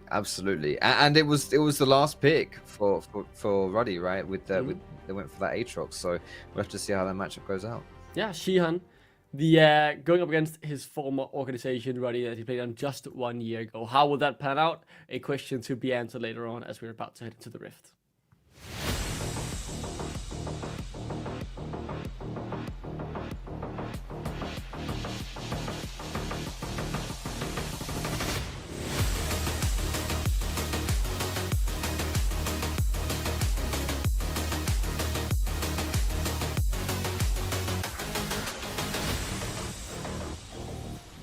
And there we go into the Rift. It is Kiturikan playing that Rumble in the jungle. Like we saw, I think, MSI a couple of years ago now.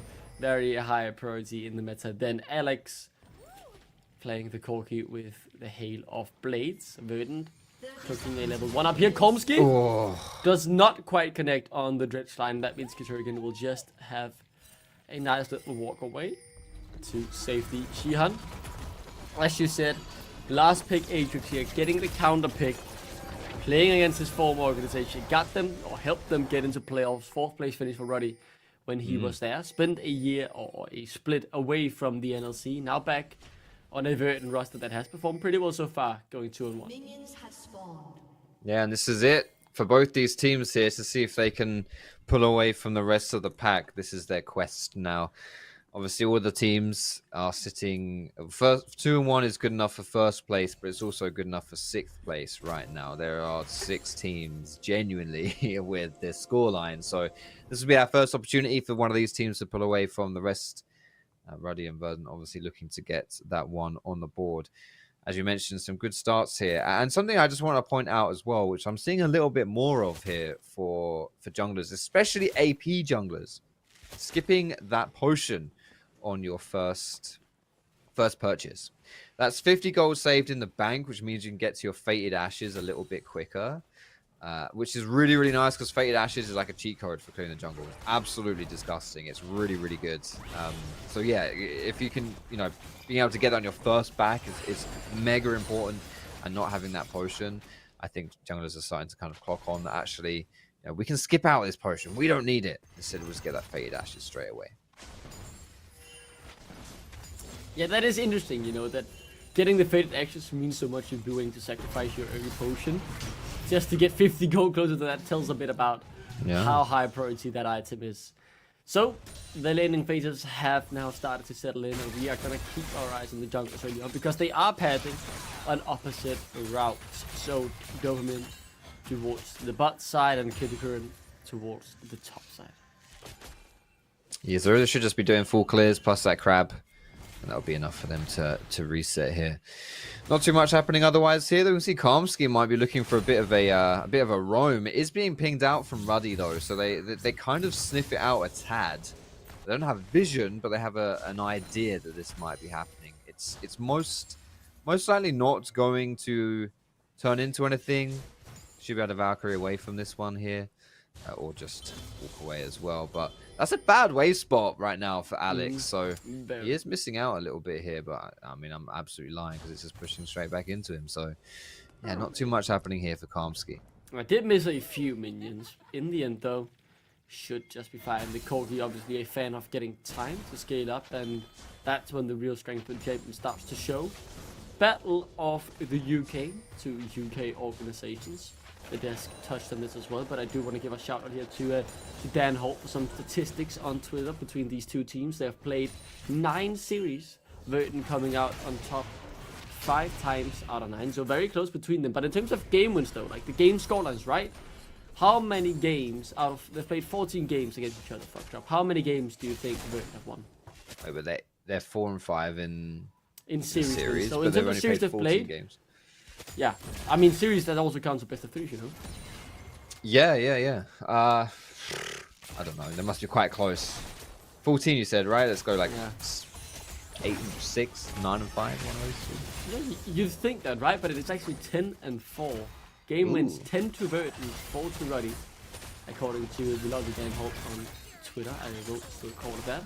I know it has a different name now, but yeah, so some nice statistics there. I think we should get a better name though for this rivalry. Battle of the UK sounds kind of bland, you know. In football, there's Battle of the Bridge between Tottenham and Chelsea. Like Tottenham Hotspur, you know, the team that the good old Christian Eriksen used to play for us built is about to get solo boloed by Sheehan. He has the rivalry with this organization, but Bill has a way to escape running through the wall. But yeah, back to the point here. Like, this is what really matters. We need to find a good rivalry name between these two teams. We do. I'll leave that to the desk, I think, because we've got some creative guys there. Yeah, might be able to make it happen. But no, so far for what we've got here is pretty equal, honestly. Good stuff though for Sheehan. Topside getting a flash blown early on. To be honest, this is probably one of the only times that you can actually bully out a Skarner. Because he always itemizes for that tier early on, and tier doesn't give you any combat stats really. It gives you a bit of mana. It's really nothing special. So it's about the only time in the game where he's actually squishy enough for you to pressure him. So getting that flash early is nice. Sheehan getting a little bit of a dominant play topside as Verdant now looking for this dragon. It is quite low. Should be free. Yeah, Ruddy are in the area. Can make it in time. Might want to contest though. The shove denies any action from happening as Katurikan spotted on vision moving into opponent's territory. Should just be able to get this grump, but will not prioritize it. You're waiting on a ward, guys, so they're completely spotted here. I think Domin is able to respond then if the play comes through. In the end, though, it seems to not happen as Katurikan still fishing for the opportunity here. Guys, will you go for it or not? This is Ruddy. Surely you go for it, right? Any Ruddy game is a complete chaos and a bloodbath, but in the end, 6 minutes in, no kills. The tension here, will you go or not? Katurikan on the grump. I just don't know why. What's the point? Yeah, what are you doing here? Just the thing is, like, if you're Ruddy here, surely you just like, you know that Talia is hard locked into the bot side right now. Just bomb it up to the grubs, mate. Just take the grubs. I think that's what he's doing now, Kickerin, but he's a little bit behind the tempo here, to be honest. As it should still be relatively. No, he's going for the invade instead. Wow, I'm quite surprised, to be honest. Like, Bill at this point, Bill is under his tower, not in a good spot for the grubs, not in a great spot at least. But there was a long time where Bill was actually pushed into Sheehan there, so it was certainly an opportunity, but not going to go for it, and instead looking for some counter jungling here. As both junglers are level 5, but this might just be the level 6 camp actually for. No, it's not. Never mind. He's just hit level 5, so that's not happening. As Dopamine shows, gets the smite. He's level 6 now. Oh, this could be bad. Yeah, Katurikan in a lot of trouble. Does have the flash, but could potentially just go into the waiting hands of Sheehan. Realizes that the top lane is missing. Tries to find some escape here. I think he might be able to make it out until I see Komsky there. Dredgeline does not connect. Tries to execute underneath the turret. Will he make it in time? The ignite! First blood secured from Dopamine. The Q, the rock connected. First blood secured. That's a shame there as well. Hikaru used a lot actually to try and execute there. He got his flash. Tried to use his flash to get out, but Yeah, that is unfortunate for him. Not going to work out. And I'm still just very a bit confused why they really didn't want to go for those grubs. I don't think Shihan... Yeah, I think it was free. I don't think Shihan would have stopped them, to be honest. But hey, it is what it is at this point. It's going to be these grubs instead going over to Verdant, who have not only taken these grubs, but also taken the first dragon of the game. So that's always a nice position to be in. You kind of consider these two objectives a little bit of a handshake situation. You know, one team gets dragon, the other goes for the grubs. Oh, Havo. Not this time around, though. Was kind of low. Something happened there in the mid lane.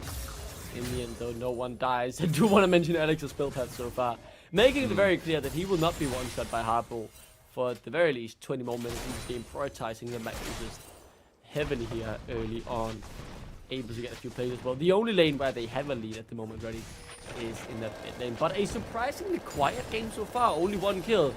Now, this is my first day on cast of this NLC split, but, you know, from being on desk and watching the NLC on my off days, Ruddy's games have always been chaotic. I was preparing my voice to be talking constantly about how more and more kills came through, and now it might finally be happening as the shotback comes through. It's Alaric going down to Dopamine. As Build solo kills Shihan. Now the action is starting to unfold. I'm not sure what happened on top side there, but it was an overextension, definitely, for Ruddy. They really want that bot Gromp, don't they? They really, really wanted that Gromp. They tried so hard for it before, and now they've tried for it again. I think they got it this time around, so that's cool. But I don't think it's worth giving over a kill, to be honest. But just that Grom. But yes, you're totally right. I think of Ruddy as a bit of a chaotic team as well, an aggressive team, or a team that's not afraid to really pull the trigger and take their chances. So yeah, it is a bit surprising to see a little bit of a more quiet game here. To be fair, they have been invading a little bit like lunatics on the bot side, but it hasn't really amounted to anything just yet. And I do also just want to, this is completely off topic, but I'm sliding the conversation back to the mid sides here again, and it's something that Torek mentioned in the draft, which I also kind of raised my eyebrows about, and I wasn't a huge fan of, was picking LeBlanc on the third pick when you had Talia locked in as well. Okay, it kills your flex in the draft, which, you know, is always a bit of a shame in my opinion. I think you should hold on to flex as long as you can, but more importantly, like, you've now got Talia LeBlanc as your 1-2 in mid jungle. What's that about? Like, look at Alex's build, bro. Like, he literally just rushed his Hexdringer into Merc Treads, and what are you gonna do now? How do you attack this Corki? It's like pretty much impossible. And if you can't attack a Squishy, what's the point of playing LeBlanc? So she's gonna have to roam around to other parts of the map to try and make that happen. But yeah, just a bit of a peculiar choice here. And as far as it goes right now, it's not punishing Verdant too much, but imagine as the game goes on, like, it'd be a bit of a pain point. Coming through the Drake being contested. Rigan laying down the red carpet. No, is Dopamine. The full-on engage comes through as well. Surely Red will find some kills here. Might lose a few in the process though, as one already goes down. But they've found 2. Alex, good measure way as Bill joins in the battle as well. It is Shihan who's locked up, taken down. The third target of the fight from Ruddy, as they claim 3 kills in a Drake. There it is. Ruddy have popped off here. Not a single member of the team falls. That's probably a lie, I think. Yeah, Alaric died. Yeah, but still, respawn so quickly that we'll just pretend like she'd never died in the first place. Most importantly, though, they get the dragon there as well. So, evening up the dragon score too. Very nicely done. And honestly, it's the power of Rumble. The power of Rumble in these fights, man. Like, the red carpet is so strong. Able to just completely zone out a lot of Verdant's team. With the CC coming through as well, that combo, the Magnet Storm as well. Really, really hard to deal with, and Verdant unfortunately finding themselves on the wrong end of that one. Yeah, now Ruddy really seem to have found their groove. They are playing more confidently, they are making more moves, and potentially leading to more here. Still a few minutes with plates. Void Grub spawning within the next minute as well. This Void Grub should be another fight for Ruddy, or at least a priority for Ruddy here.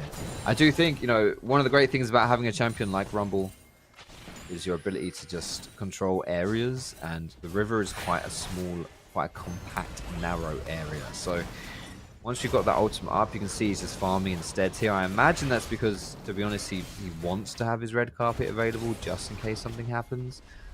Or maybe he's just not prioritizing it. I find this a bit surprising though. Like, your bot lane is in top, you've got great priority in mid. Like, it's a great time to actually go for it. opting not to, instead just going to full clear instead. Now coming to the top side. We could just get another big fight here. You know, we've got Magnet Storm, we've got Red Carpet available. We could see some big one-go combo. Here it comes. Ooh, yeah, good initial engagement on Alaric, but he's able to get out for now. The crash down shield saves him. As now that dishes out some damage as well. Alex claims the first kill of the fight. Flashes took the fourth as well. 2 of them used to get out. Verdant lose only 1, but it cost him dearly trying to make a thing of that. I don't really think that was even that great, to be honest, for Ruddy there. The combo didn't go through, which was unfortunate. Looking for Alex. But Alex He's still though, got trading Hexing back up. nicely. Yeah, he's still got the Hexing, as you say. Turrican Well, trying to burn him down. dashes. And in the end, gets the kill. Alex now too far forward. Shoved back into the waiting hands of Dopamine as X-Drop claims the kill. It's a 2-for-2 overall, I guess. Interesting stuff here, isn't it? This is such a scrappy game. Not really sure what to say about it, to be perfectly honest. Like, so much stuff happening. Yeah, I'm surprised. I'm a bit surprised already I wasn't able to come out on top of that one, but really nicely done by Verdant to play that team fight out and to still get something out of it. I have to say, you know, Kalmsky here on the Nautilus has found himself in a bit of a pickle a few times. Oh, hold that thought here. Sheehan's dragged out of the safety of his turret. We'll have to flash back underneath. Yeah, that matchup really swapped around, didn't it, after that? Yeah. After that initial bullying from the Aatrox. Although, does go over to Verdant, and they do manage to claim the icons to picking it up, but at the price of his life. So, just get not mid here, right? free. Yeah, surely you say, but in the end, ready already. They could free up 2 more antics. Maybe try and extend the view further than what you would initially expect. In the end, though, Harbo able to stop them from getting anything more in mid lane. Won't be going down for now. Just chilling out instead right here. I have to say, like, the combo from Ruddy's ultimates is really something. I mean, I've already mentioned the red carpet, which, by the way, I've completely forgotten what Rumble ulti is called. I play him a lot as well. I just say red carpet. Oh, of course, the equalizer. Obviously, everyone knows that. Only idiots don't know that. Yeah, the equalizer plus Magnet Storm. That's pretty sick, right? But bloody hell, like Jin as well, laying down the curtain call. That's pretty cool too, right? He doesn't even have to get involved. He's slowing everyone down. He's doing crazy things. Like, it's actually pretty insane, and something that Verdant will have to keep their eyes on. And the fact that there's a Verdant barrier, very topical here for Leo early. It's smart. Yeah, builders in trouble here, that's for sure. Flash has to be used, and that will lead to an escape.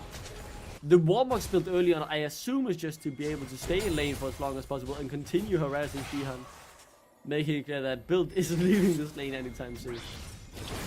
It's actually really efficient as well. I saw some like maths on item efficiency and compared to some other like effective health, that kind of thing. Apparently Warmogs right now, especially the new Warmogs, which has changed. I'm not sure if it was this patch or the previous patch, but recently it was changed. It's really, yeah, really good. X-Drop looking for build, very tanky with that Warmox, but will still go down in the end. X-Drop though will taste the exact same fate. 2, 3 into the hands of Alex. Wow. He could see the pentakill here. He's found Penta? 4. The first pentakill potentially on the cards, but will not be served as the menu instead consists of a 4 draw and a Drake already. 4 kills is still pretty good. It might not be a pentakill, but you'll take that, definitely. Plus the dragon too. Very nicely done. Ruddy pretending like they don't know Shihan's there. No, he's on a ward. All very cheeky. But that's it, right? This Corki reaches that Triforce, that power spike, and goodness, it's all over. Easy as you like right there. It's yeah. To be honest, 4 kills on a Corki against the team comp that we're seeing here from Verdant.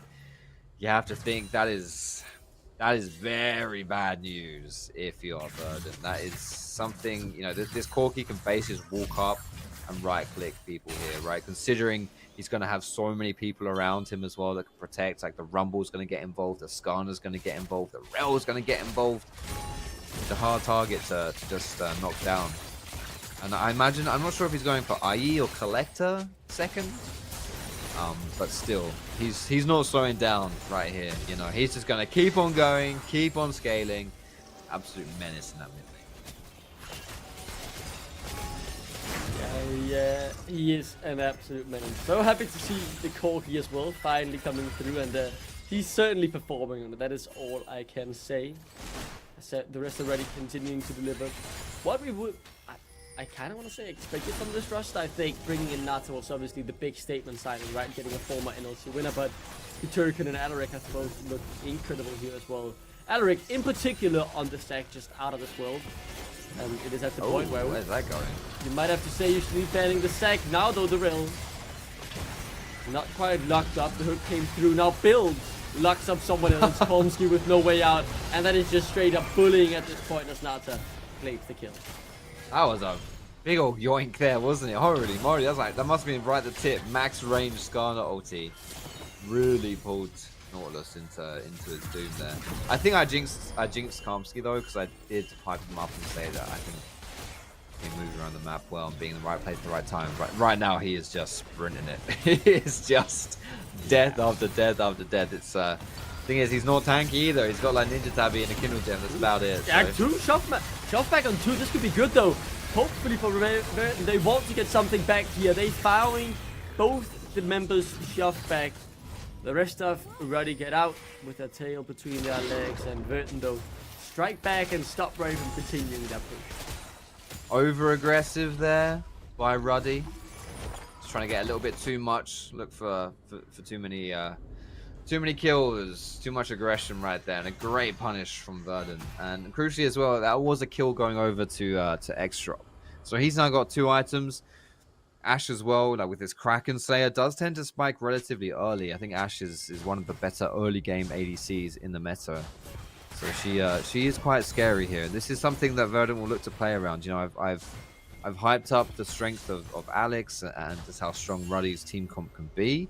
Haven't talked too much about what Verdant can do, but a lot of it is now going to be in the pocket of Ashe, right? And we do want to try and get these picks coming through as well, right? We don't necessarily want the full-blown 5v5. We want to find someone with an Ashe arrow, followed up by Nautilus, you know, the Dredge Line, these kind of things, and the LeBlanc. Just haven't quite been able to find them so far. Yeah, it just hasn't quite come through, I should say. X-Drop though, still pretty relevant in the game. 2.5 items. Harbo, I think, just struggled a lot as well, and you talked about this earlier.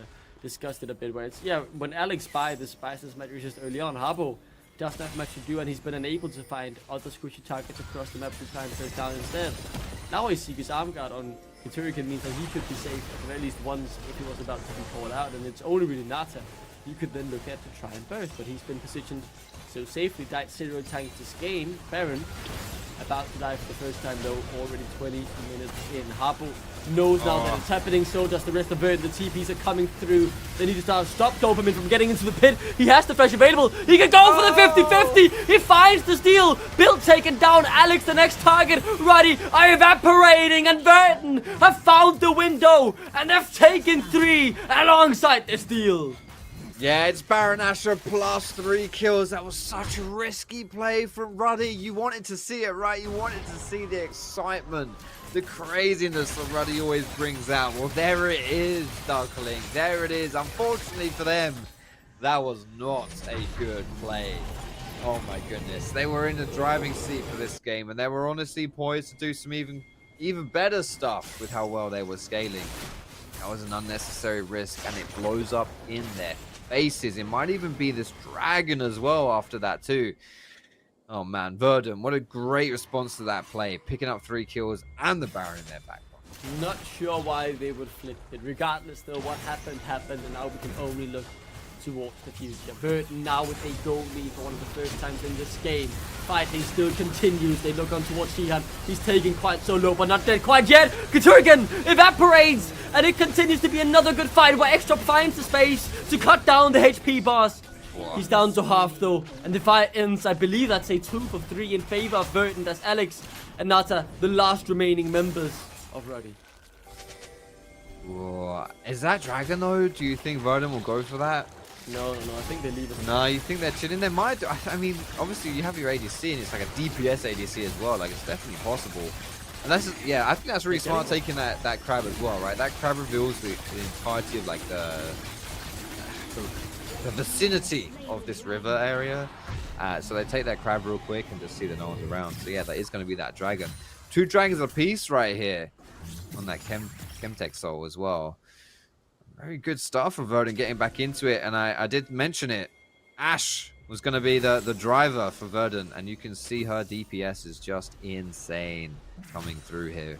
As long as she can be protected and not focused down, she can just absolutely string out insane DPS. That is a difficult task though, right? It is difficult to protect Ashe versus the Ruddy team comp, considering you've only really got Nautilus as a pill option. Yeah, so I think it's very clear Ruddy's priorities needs to change, as you said. X-Drop has to be the one they target down first. I would not really say they should all in someone like Shihan if they get the chance, unless it is an absolute freak up, because they need to save these resources for X-Drop. His positioning in the fights has been good, but you are an Ashe, right? It only takes one mistake, and against this team composition from Ruddy, you are blown up into oblivion. So far, so good for him. He's had a monstrous game here in the past couple of team fights. Has done well to get himself in this position. Now needs to see if he can bring it home as well, as Alex looks for Shihan, but the damage is not quite there. Ooh.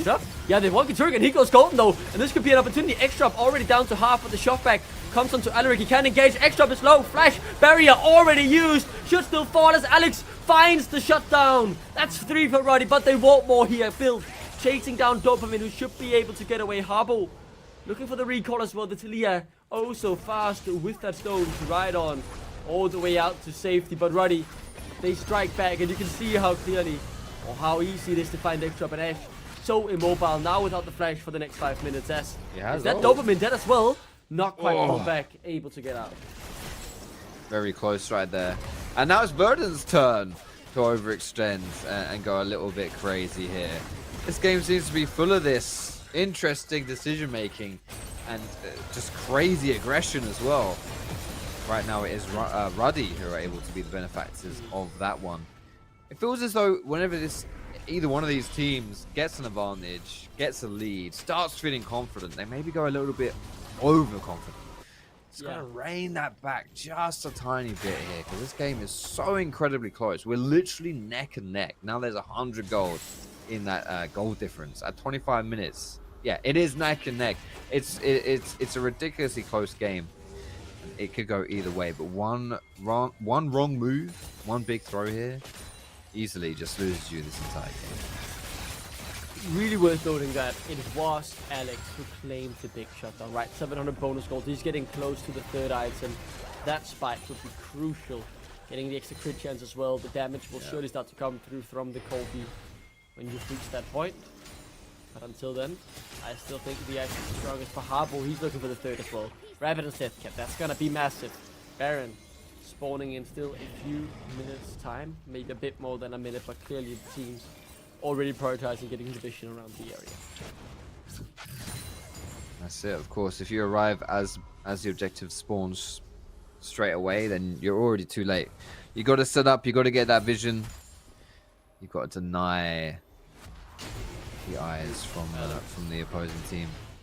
The tough thing is, right, if you're trying to sweep out this area around Nash, like, both these teams, or I guess specifically Ruddy, have a pretty good face checking tool with Rel and with Skarner.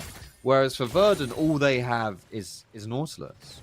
Right, and Nautilus, if you look at his item build, he's not got any armor really apart from that steel cap, essentially. Like, he's very squishy, basically, versus Corki, versus Jin. So the face check is quite scary, honestly. If you do get control of this area, if you're Ruddy, then you could really have Verdant in a tough position. Yeah, I think Alex might be looking for the 1v1 here. Wants to get the jump on Shihan. And just look at the damage now the Corker. When the crits come through, you can really start to see it. Now though, they want the pullback. They're the ones to try and jump him, but instantly he gets the kill on Shihan. Now Dopamine could be in a bit of trouble. Flash, very nicely played there from the jungler of Verdant to find the shutdown.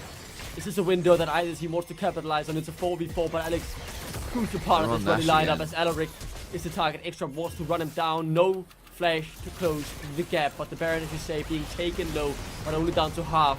Jungler still available. Dopamine could get in Nata, the target. Harbo wants to burst it, but can't quite do so as he goes back and forth. Shuts down as Kalmski, the next target on the list. Dopamine and Extra though dishing out the damage. They will try and carry Verdant through the fight. Dopamine can't quite do it as he will get taken down by Nata. Extra, the last member standing here in the 1v3, but he's full HP. He fancies his odd. The barrier available, still no flash. Mana bar low.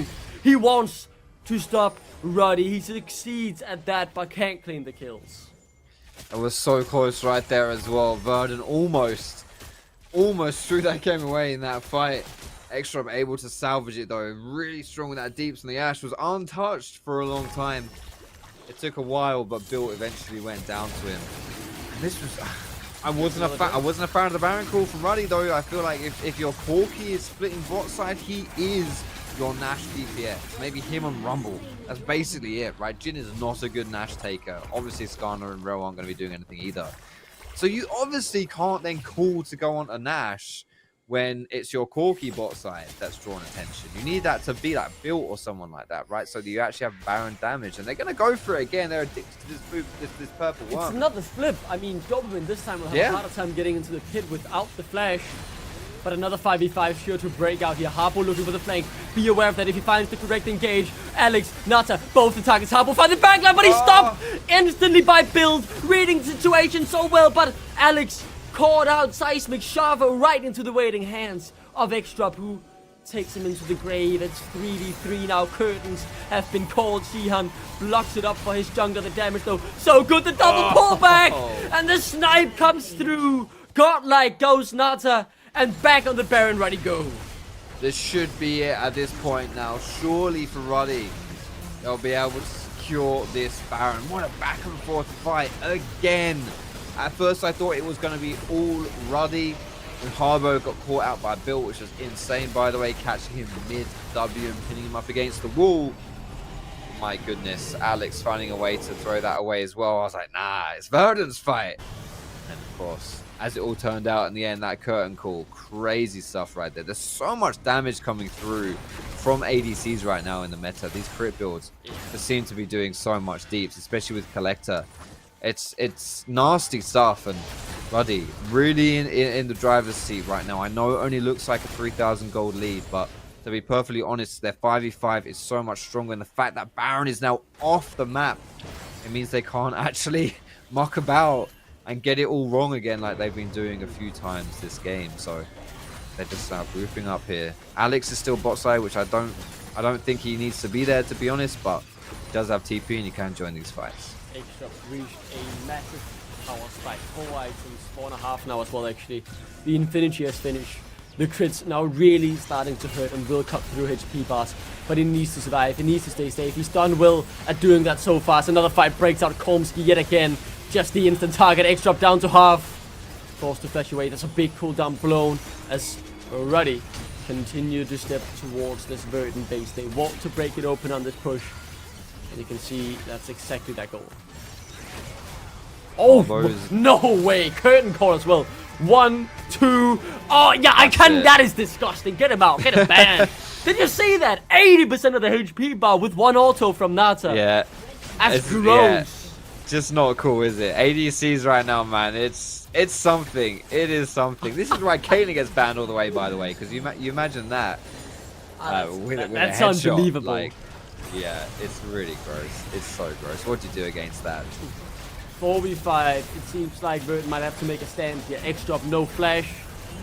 Same goes for Nata if they find the right window. Harpo, he had the perfect flank before. He saw both the targets that he wanted to assassinate, but Build said no. He will have to do that one more time, you feel, as Verdant have one last go in them. They want to get full build on X-Drop though. I fear if he gets 100% crit, if the Ashe gets the time, can cut through anyone, the same can be said about Nata. There's a lot of damage in this game at this point. Whenever games are like this and you just know, like, it's just, yeah, you give a target like 2-3 seconds and they're going to get melted down. Whenever you're in that kind of situation, crowd control becomes extremely important. And you have to give that edge over to Ruddy as far as the CC goes. Should be safe, right? Jola Blank able to jump away, but that's the second jump already used. Alaric could look to close the gap here. Harpo has the flash, will be CC'd up, should be able to get out. Okay, he made it. X-Drop, still no flash. An overextension here from the AD carry could spell doom. And the end of the game. Same goes for Nata though. Flash cleanse already used. X-Drop solo only thanks to the red carpet. Can step up and have an impact on the fight. X-Drop forced to go back into the fountain. Nata though did get caught out, but they win it. All thanks to the 2 summoners spell from the Ruddy AD carry. X-Drop, honestly, you sit in that red carpet for like a second or two, Just those few ticks, and it's enough to push you out of the fight. And that's enough for Ruddy. You don't have to kill the Ashe. As long as she's not there doing any damage, she may as well be dead. Getting zoned away there by the red carpet is really crazy. Really powerful stuff. You can see his build as well. It's hideous here. As you mentioned, full build though coming through from the Ashe. Got that Bloodthirster. A little bit of life still here will actually go a long way. Getting poked down to like half health or 40%. They're getting soul too. I think it's free. Yeah, I don't think Ruddy are going to be able to do anything about this. The reset timers are off here for them. As that's the third Drake they've given up, either because they fight just before it spawns, or recall at the wrong time, and this time, they want to do something about it. Unable to though, as Verdant get out. They still have one fight in them. You can sense it, right? One big misstep, the death timers are becoming so long that if you step or mess up here, your game could be over. Oh, I have a sense this game is still not over yet. There's more to come. It's Alex. 4.5 items as well. Verdant yet to make their final stand, but we could be just a minute away as Nata looks to be assassinated, but instead he turns it around on Harpo. That is surely all they need to win it. Nata survived the assassination attempt and now will push towards the next turn. It's all on extra. Look at him. Can he get the orders off? Can he bring them back into the game? The CC is good. Nicely played by the front line, but the pullback from Build spells their demise. It is Ruddy who will move atop the NLC standings with a 3-1 scoreline, defeating Verdant. Yet another quarter kill for Alex to top it off. But it is Ruddy who stand atop the league. It was back and forth all game. The ADCs were actually popping off endlessly. And Nata's Jhin ending the game 11-0-17. My goodness. Yeah. Absolutely disgusting stuff. The damage coming through was insane. Even when the Blanc tried to assassinate him, and to be honest, had a relatively good angle to assassinate him, couldn't do it. You know, it's just like 2 auto attacks, you're dead. It was hideous stuff. And a very scrappy game, very bloodthirsty game. It's just, I'm still a little bit, like, I don't know, squeaky about the whole thing, right? It wasn't clean, I would say, from either team, so it's still a lot to work on. It wasn't really clean, but it is at this point that I'm very happy that I have both Alex and Nata on my fantasy team in the NLC. Nata's the captain as well, by the way. I've been raking the points this game, regardless though. That's enough for my fantasy team. More on that later though. As we throw it to a break and we come back, it's a usual desk segment. Hopefully Ashram won't fire any more shots at anyone directed in the desk. I assume they've already had a long day. See you after the break.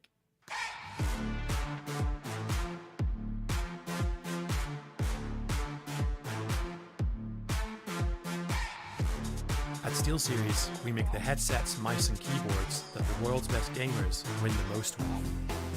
And we've been doing it since way back.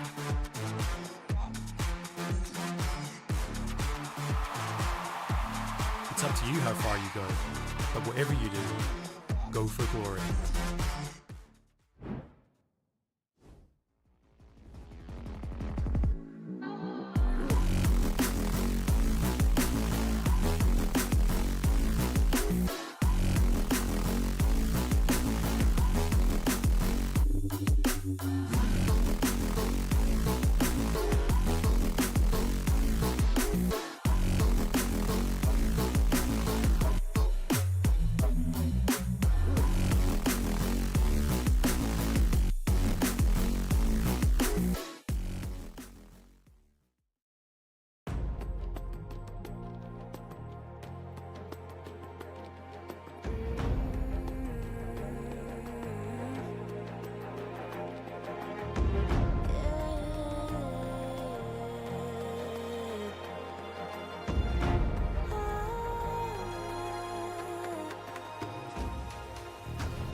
Showing stories told, watch the fire burn away the cold. I'm rising from the dust, despite how much we lost. You will not take away my strength. You will not take away my strength. No.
What I carry on my shoulders, I'm showing stories told. Watch the fire burn away the cold.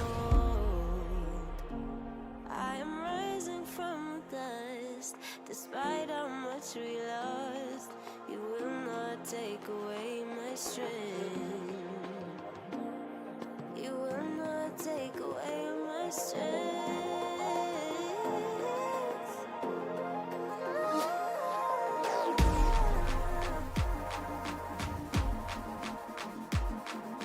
Fire passion. I got fire passion.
We now have a team standing at the top of the leaderboard. It is Ruddy. Nobody expected that after the first day, but here they are. Keep bringing those shattering expectation from anyone. And this was a lovely game in my opinion. Like the battle from Britain, that was really good. I know we already have interviews ready, so let's talk about Verdant. What can you say about this? Another sort of strong fighting spirit being shown by this team. Obviously the result not what they would have hoped for, but this is the second sort of game in a row where we've seen Verdant fall behind and put up a really strong fight, actually getting to points in that game where they were in the advantage. Obviously they would have loved to get the win, but I think Drop especially, we need to be shouting out this guy because there were numerous team fights where he was positioning absolutely incredibly, maximizing his damage on the Ashe, and was a real reason that this game was drawn out for so long. You know what? Let's talk with Drop. You're talking about him, so let's talk with Drop. I believe it's to him. Yeah. There you go. Yeah, Welcome to the interview. Thank you. Wait, is this the second time I get you in an interview after a loss? No, the first time we won. No, the first time was a happy interview. Oh, so now this is a sad interview. Now it's a bit more sad. I mean, I'm still happy. I mean, you played so well, Drop. Let's be honest. Thank you. Yeah, I mean, I think I think a lot of our players played well, to be honest. I think our jungle as well, he was doing really well. He had the Baron steal as well. I don't think it's a bad individual game by us. But yeah, obviously things went wrong, right? So we did end up losing in the end. But... Yeah. Mhm. You leave Skarner and Corki open. Was that intended? As in, hey, you don't get to play these champions a lot in scrim, so might as well give them to you and see how you stand with them. Was that the reason behind it? I mean, that would be an interesting reason as well. No, I mean, I'll not But it go. wasn't. No, I will not go too much into detail, but we made some gambles today. Okay. I think we had a certain read on what we wanted to do and on what Ruddy wanted to do, and it wasn't completely wrong, but I do think we shot ourselves in the foot a bit, like you said, giving over 3 very strong meta champions in the Corki, Rumble, and Skarner. And then I also think the Jhin Rel pairing was very good by them. Rel with Rumble, it's a known combo, but also Jhin when you have another form of DPS, AP jungle. I think, yeah, they had a very well-rounded comp, very well done by them. And yeah, we might have been, I mean, you can call it a bit disrespectful, but we didn't expect certain things from them in the draft that they did end up pulling out. So props to them for yeah, punishing us on those greedy decisions, you could say. So when you look into the standings and you realize 6 teams are tied up for first place, obviously it's changing a little bit as we go through the day, but everybody is neck and neck. When you see that sort of play style at NLC, are you concerned that these face-to-faces with people that are fighting for the same spot is going to be a little bit heavy down in the future, or are you comfortable that the team will just get it up? It's just a loss, game by game, we're good. Yeah, I mean, I think it's a bit of both. I think personally, going into the season, I think we expected Nord, Ruddy, Venom Crest, and ourselves to be the 4 strongest teams. We faced 3 of them. Obviously, we lost 2, so it's a bit of a bummer losing those games. But at the same time, I think as long as we do make playoffs in the end, there's no man overboard. We can always improve. We can always win in those best of 5 series. So out of all the teams, I think these are the teams that we can lose against early in the season and still come back strong and fight for playoff spots regardless. So yeah, it's for sure a bummer to lose, but I think it's nothing to worry about yet. So if you could pick a champion that describes your entire individuality, who would it be? Oh, that's a probably a different question. You put me a bit on the spot here. I mean, I would say Ezreal. I mean, not only is he my favorite champion, but I'm also, yeah, I love doing new stuff. I love being a bit spontaneous whenever I can, and I think Ezreal as a champion does the same, right? He jumps everywhere. He's like very flashy. So yeah, I would say Ezreal for that reason. That's a good one. Thank you so much. No, I love the answer. That was a really interesting one. We got Kaisa yesterday. I love the Ezreal. Thank you so much for the interview. You were a monster inside of the Rift. It's a big pleasure to watch you playing, by the way. Welcome to the NLC, and you're doing God's work. It's good to be here. Thank you so much. Have a lovely one. All right, see you, man. He's a beast. He's a beast. That's what it is. A little bit. A little? You know what? Now jumping on Ruddy's side, it's not like they got the control of the game instantly. It was debatable, even with that Baron steal. And Nata takes away the MVP. 11-0-17 with a Jhin. Nowadays, it's not easy. No, yeah, I like your points, folks. I really like it. I was just giving Tark an opportunity to jump in, but no, I think it's really great to see this from Nata in particular. Because I think it's very easy when you're looking at Ruddy to go, oh, Alex is popping off. Oh, Kit Rukin is coming through with these incredible carry performances from the jungle. But Nata has quietly been one of the better ADCs in our league. And even this game, it felt like it was the Alex, it was the Kit Rukin show. But as that Jhin sort of got more items and just started one-tapping people, Nata really showed how effective he could be. His ultimates were pinpoint. And honestly, I think a very, very deserving MVP. And I'm pretty sure it's not going to be the last one for this player. Tarok, you said something in the lines of he's always consistent. He never fails, he's always there. Tell me about it.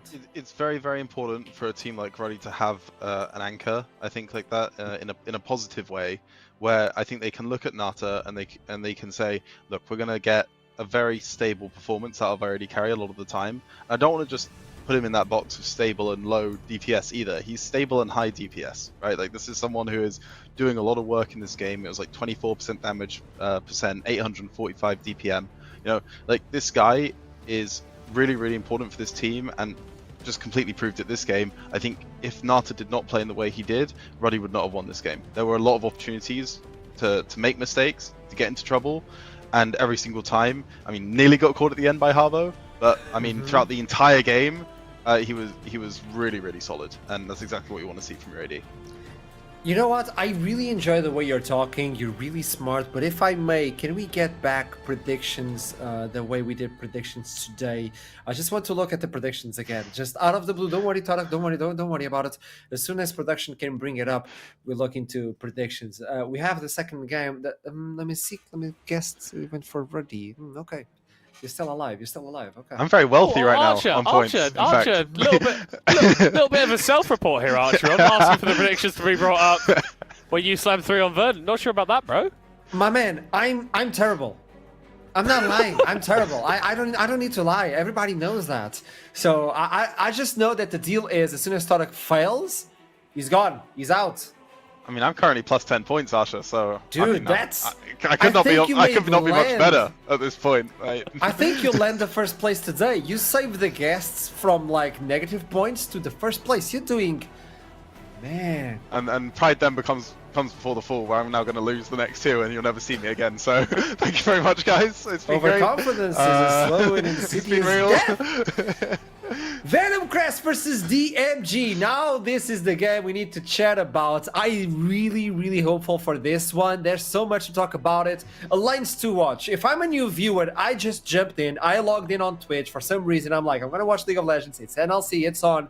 I really enjoy that guy on desk, Metal Cod, because he has weird lighting in the background. Why should I be interested in this game specifically? Oh, I think you're immediately looking towards the top lane. At least in my personal opinion, I think that Lenny and Bucci were both very exciting additions to the league in the last split and performed a lot better than I think a lot of people were expecting them to. And that's kind of just continued here. I think that Bucci is really starting to come into his own as a top laner that can be of the ilk of Nilla at the top of the NLC.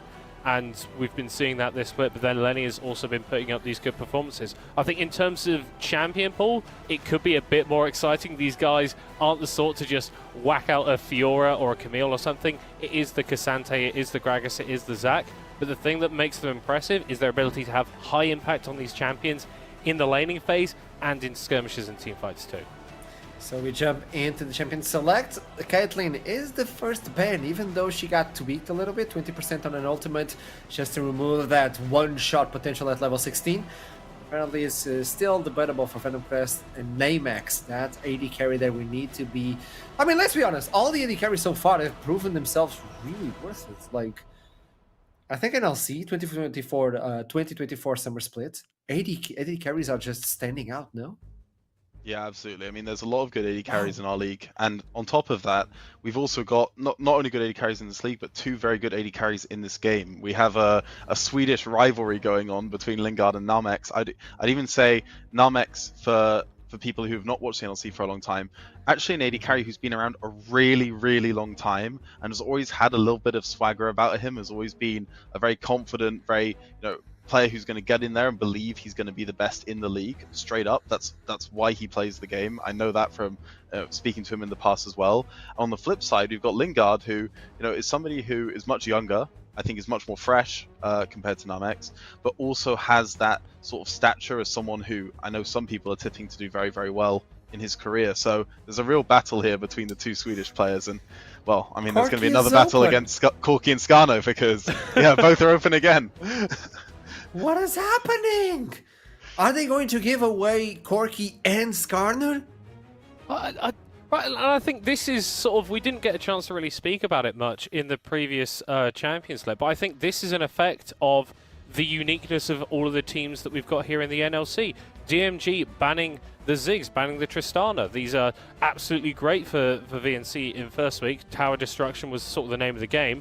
And then the Hui and the Varus have also been great for DMG in terms of their ability to play these long-range compositions. So I think this is where discussions around meta can get a little bit weird, because we've got these teams with such distinct identities.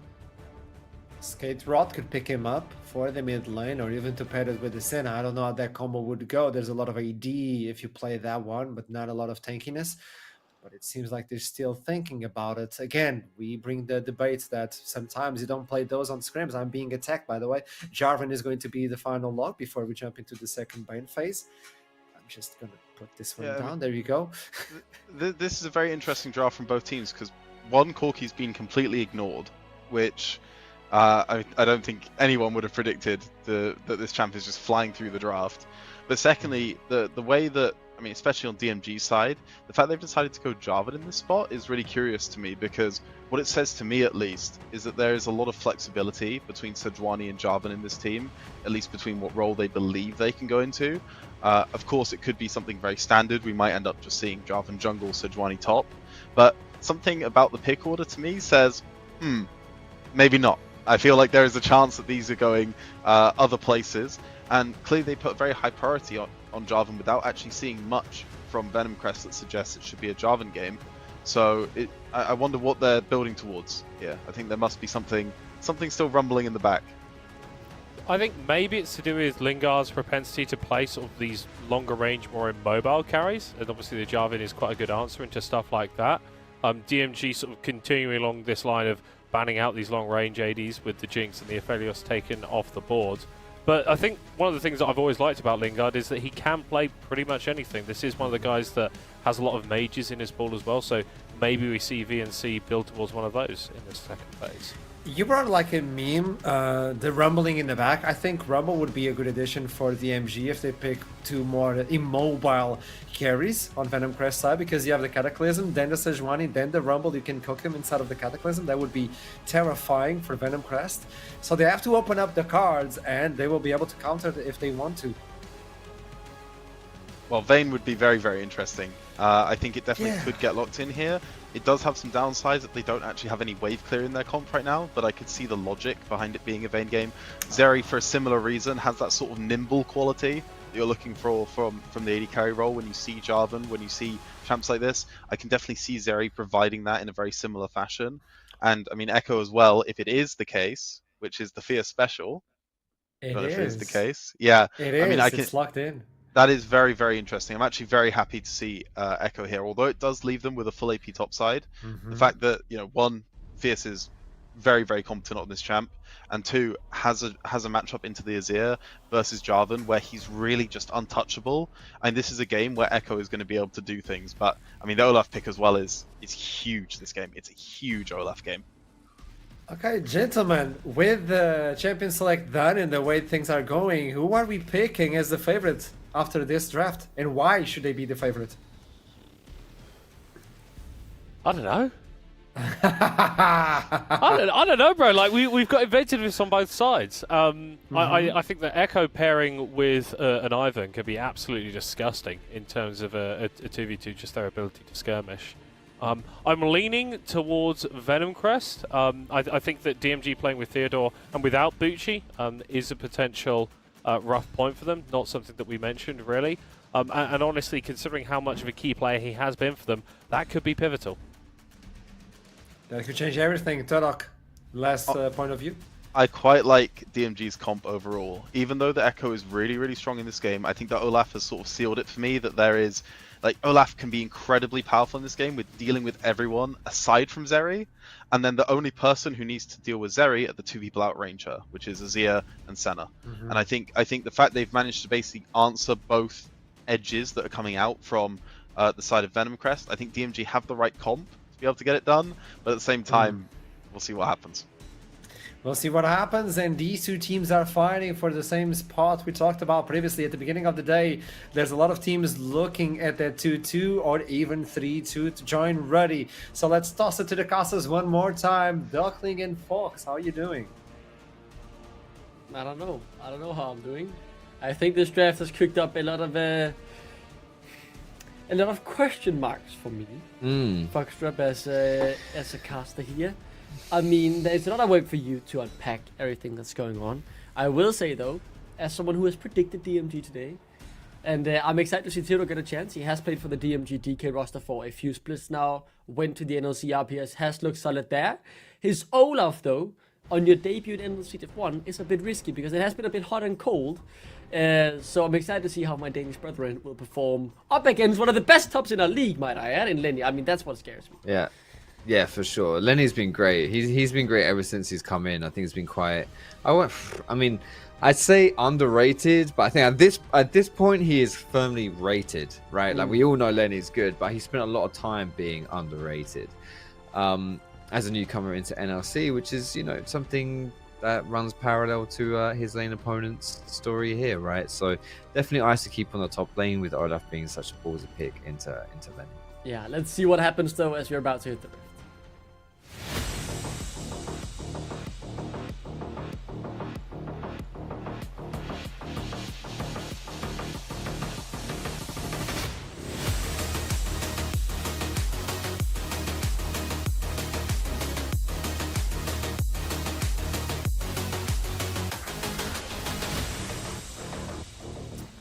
Here we are, game number 3 of 4. DMG 2-1. Have you ever thought you would say that sentence? Because DMG and NLC haven't been all smooth sailing, I will say, on the track at the moment. They could look to head towards their best performance ever. Venom Crest, 1 NLC split underneath their belt. They made it to the playoffs, but fell short when push came to shove. A reignited roster built around the remaining top laner and Lenny, trying to get back to where they were just last split. This was a team that, in my estimations, I won't say overperformed, but surprised me based on what I thought we would see from them coming into the split. And so far, you know, so good as well. A 2-1 record, as most of our teams have today, and we'll see in our last game. As we saw in our previous game, one of these two teams here trying to join Ruddy at that 3-win marker. And I just think this draft today is it's kind of nasty. I think this one especially here has always been a little bit. I mean, okay, there's a few things to unpack. Firstly, Corky was open and no one picked him. I find quite crazy, to be honest. Secondly, the Echo in mid lane, which I do think is a solid pick here because there's a lot of, you know, things like Java and stuff that will lock you down, and Echo can just not worry about that in the slightest. Thirdly, this Sejuani support, although it's, you know, like Fasting Center, whatever, so it's kind of Sejuani support. Has teleport, mind you, so that's interesting too, though. Again, it makes more sense when you realize it's not really the support. And yeah, obviously the Olaf in the top side. So Bitzer here has actually found the... Yeah, that's it, right? That's just... I think surely he's dead, right? The flash has to follow. One more auto will get it. First blood secured. Bitzer striking first. He gets it. Yeah, he gets it. He saw Ivan was setting up and was like, oh, I can do this before Ivan even gets that first camp. And it was quite smart. Quite smartly done there, knowing what Ivan's path would be like, and easy first blood. I want to get back to the Sejuani support conversation. Not something we see all too often, as Theodore might bring myself to speak about something different as this top lane. Very exciting so far. As Lenny, what's the solo kill flash used from both top laners? Just so close to getting the kill, but no one dies, I believe. Do I have time to talk about the bot lane here? No, I guess not, because Lenny, can he hit the rock? Oh, he can. Oh. Theodore could be in for a world of hurt. The W should not be available though, and that might spice things up a bit, but the recall has been channeled. And now I can get back to the bot lane as they are trading a bit. Last time I remember seeing a Sejuani support. I think I've seen a few times since then, but the one that really stands out to me was Hülisang at 2018 MSI. I think it was up against the Korean representative when Caps played Yasuo mid lane. They lost the game, but they did have quite a decent performance. On their first day, opening day actually, they went 0-2 that day. Horrible day as a Fnatic fan until they beat them the day after. There you go. Yeah, 2-0, yeah. I mean, he played it very aggressively, played it with Ignite, and that's not quite what we're seeing here, right? You brought up the teleport, Foxtrot, and that's what really is peculiar to me as well. How are you going to utilize this, and, you know, what effect will it have? I think it also makes up for the fact that your top laner doesn't have TP, right? So all across the board, both teams have the same amount of teleports.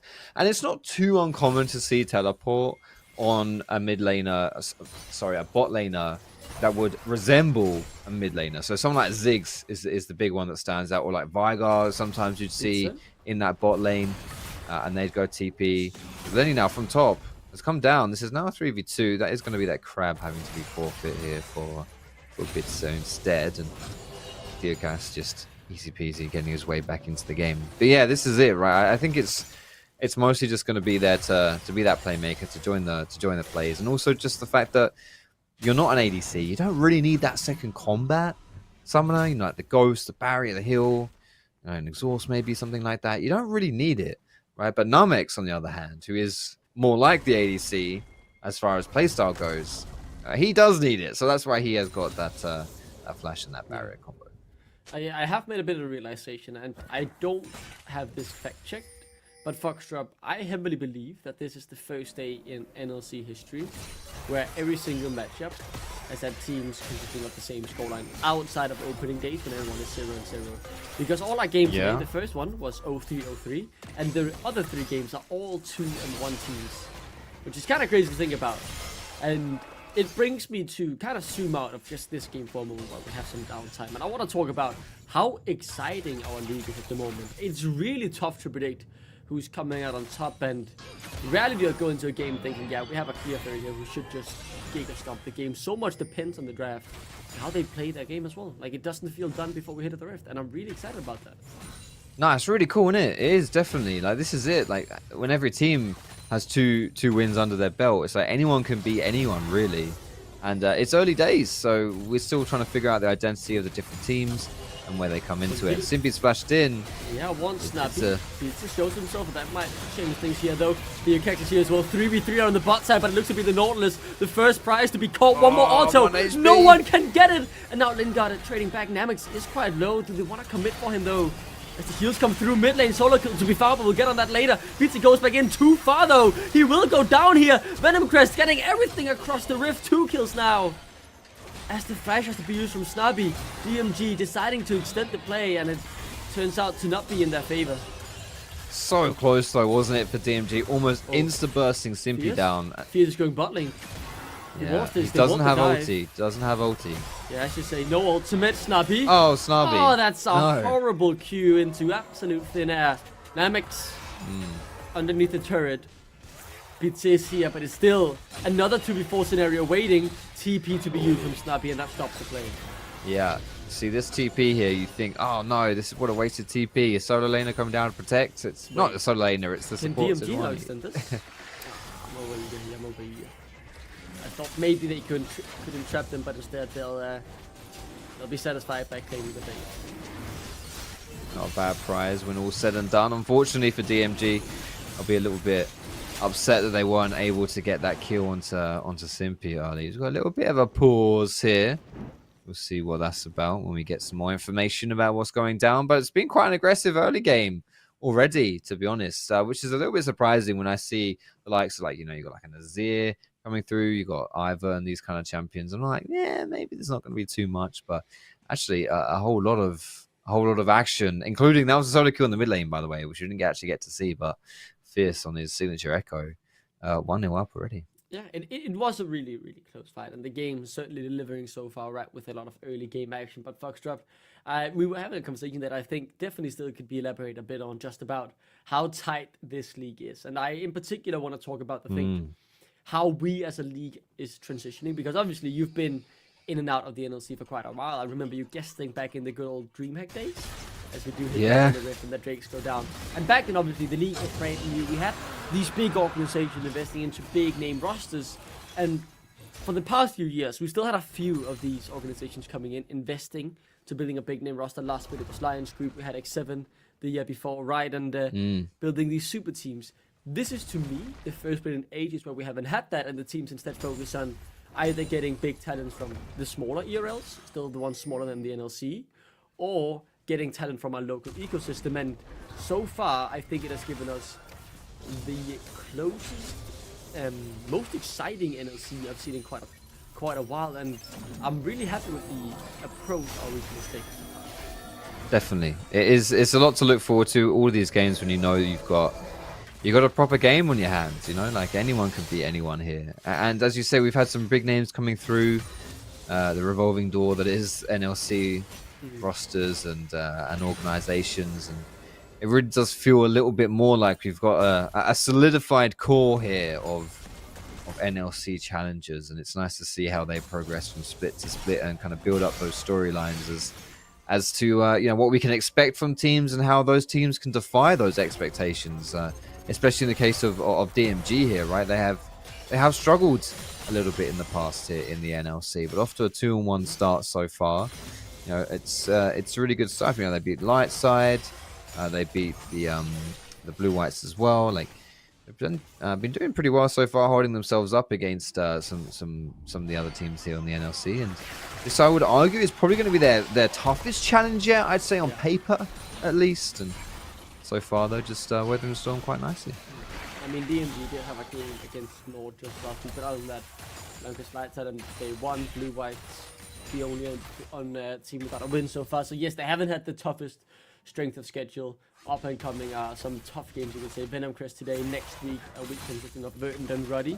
That's going to be a week that really shows where DMG stands in terms of fighting for that top 4. But it's not only the teams, right? It's also us as a region who have to find where we are in the ecosystem. And I think this is something that, I don't know how you feel about it from someone from the UK, but when we bring it to traditional sports, right, as I think this conversation might have to go on hold, so I have a gut feeling that something could happen, but I'll bring it back if I feel need to, as Namix does get a good Dredge and the depth charge coming through. Decent damage. The UKX is in the background as well, able to jump in at a moment's notice if needed, but they seem to have been disengaged. But the UKX still looking for it. Spot on the ward now, so DMG knows that they need to play it safe. Okay, so he backs off. We get a bit of a window here, but the thing is, right, to make my point very short, as I don't want to because something else will happen. Honestly, these guys, as soon as you start yapping away, the team's like, yeah, let's do it. As we can see here, Bitsy now. Let's see. Yeah, we'll take this play one at a time, and I'll see when the window next arrives. So Lenny, how will you get out of this one? Flash is available. Nice sidestep to start us off. The ultimate is there as well. Has everything that he could possibly want to get out, and that's the flash used. The ultimate comes through as well. He's still available. Will he use it? No, he won't. Instead, he'll taste his own death, as it is Bitsa who claims the kill. Nicely done there. Good collapse onto a Skarner, who otherwise you might think is a little bit tough to attack and to punish, being so tanky and honestly quite slippery as far as the tank goes, right? With his ability to run into walls and stuff. But what I think is just a little interaction that I really want to highlight real quick. It is the Jarvan Skarner interaction. So Skarner can walk through terrain, but if he hits someone, he'll pick them up and then slam them into the next piece of terrain that he hits, right? So against Jarvan, you might think, oh, we've got Cataclysm, we've got Jarvan ulti, Skarner can walk through terrain. That's cool. We can, he can work with that. Well, unfortunately, if he's ever in the Cataclysm with Jarvan and he tries to use the ability that he can walk through walls with, he's gonna hit Jarvan, and then he just rams into the Jarvan Cataclysm. And doesn't actually get through the wall, right? He just picks up Jarvan and slams Jarvan into the wall, which Jarvan doesn't care about because he's in the, he's a Jarvan, baby cage with you. Yeah, exactly. So it is actually quite tough for Skarner to escape a gank like that. He has to use his flash every time the Cataclysm's up, and as you can see there, with enough DPS involved, you can actually get some cheeky little kills. Yeah. And with that, we are now reaching the 12 mark. 2 more minutes of plates being on the Rift. Void Drop should be up soon. There's a Drake spawning in 20 seconds. I do see pink towards it. I would assume Venom Crest will be able to claim this for free, as we have Pizza on the top side, unless something changes. Let's see, those Skitter could be the next target here for Fierce. 2-0, first action completed, so quite a bit of damage on this Echo. Goes in, commits as well. Good first damage. Able to easily make it back out. Echo, such a slippery champion as the other toe, does not connect with you at all. Oh, that move speed you get when you're Echo and you pop your passive it's so hard to lock him down. Yeah, it's crazy. Plus the shield you get from the convergence makes it very hard to punish an Echo. Obviously with no mention of his ultimate too. Just that little bit of harass, I would say maybe gives you a small window here to attack the bot side and maybe even look for this dragon as Azir was chunked down to half. He's got a little bit more of his health back, but you see Venom Crest actually look for something there as a response. So in the end, it seems to be the Drake will be traded for potentially the Void Drop. They haven't spawned quite yet, but I assume Pizza would want to take those. But in the end, no fight around the Drake. So the thing that I wanted to talk about before about the league, it's quite a simple point to make, but I think obviously we have to find our place in the food chain, right? And maybe as someone from the UK, when you watch traditional sports, you're not quite used to being at this position in the food chain. If we just compare it to the easiest comparable, football, right? The Premier League, the biggest stars in the world, the biggest wages, the most hype, everyone is watching. But then it might be a bit weird to go down and watch your own national league then in the esports, right? You're sitting watching a league with not the same standing in the food chain. We are not at the top of the ERLs as NLC. We are more so in terms of what the Danish and Swedish and Norwegian football league find themselves as feeder leagues. We developed the upcoming generation. We got first look on some of the talent that will, in a few years' time, shine to the equivalent in the Premier League in the ERL system, like the LVPs, like your LFLs. We get that first glimpse of future talent holds, and I think it's a really exciting position to hold, to be in, because despite us not week in week out watching the best players, we get to see some of the future best players in our scene early on as they fight for this Herald 14 minutes in. CC coming through, the target is clear, it is Pizza who will be taken down. That means the Herald is secured as well. Venom Crest pounds on the Overeagerness of DMG, and they look to claim even more here. Namex the next target as he tries to trade back with Lingard, who will go down. Steps too far forward, Lenny though wants to get something. A skater on the target, he will be devoured up here with the ultimate, but doesn't get taken down. There's a lack of damage. Fierce isn't here, and that spells doom as Theodore too far forward in a 1v3 gets popped by Fierce. What is happening in this blockbar as Skaterot makes it out? I do believe that's a win for Venom Crest. All in all, I think that's a win overall. Yeah, plus they managed to pick up the Herald for themselves as well. Fierce wasn't there for the longest time, and to be honest, he is the strongest member of Venom Crest. And with this team comp that's been drafted, there's not a lot of damage, honestly, outside of Fierce. So Skaterot hook there it is, and straight into the meat grinder. Fierce parallel convergence CC, and then he flies back in time to secure that kill. Was there? Fierce really running amok on the rift here. 4-0-1 on that Echo. Scary sight to behold if you're a DMG enjoyer. yeah, he is terrifying. So much damage here as well. So much burst with that Lich Bane rush. Oh, we can't even get over the wall. Oh no, he's very surprised at what happened there. He thinks is now he will have to fight his way out of 1v2. Can survive for quite a while, but can he get the Q cooldown back? 7 seconds, I doubt it.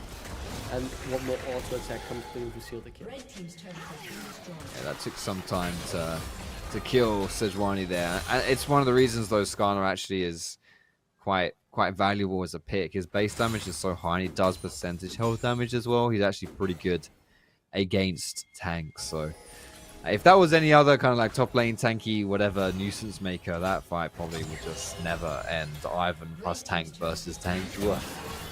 Yeah, that would have lasted a hot minute. Fierce has been caught, he's been rooted, he does have his ulti. It's my, no way! That was nearly a one shot. That was literally like 99% of the way there. Holy, yeah, it's done. I'm not getting perfect predictions today. I accept defeat to this Fierce Echo. Holy Jesus Christ, man. He was full HP, genuinely full HP. He queued as well.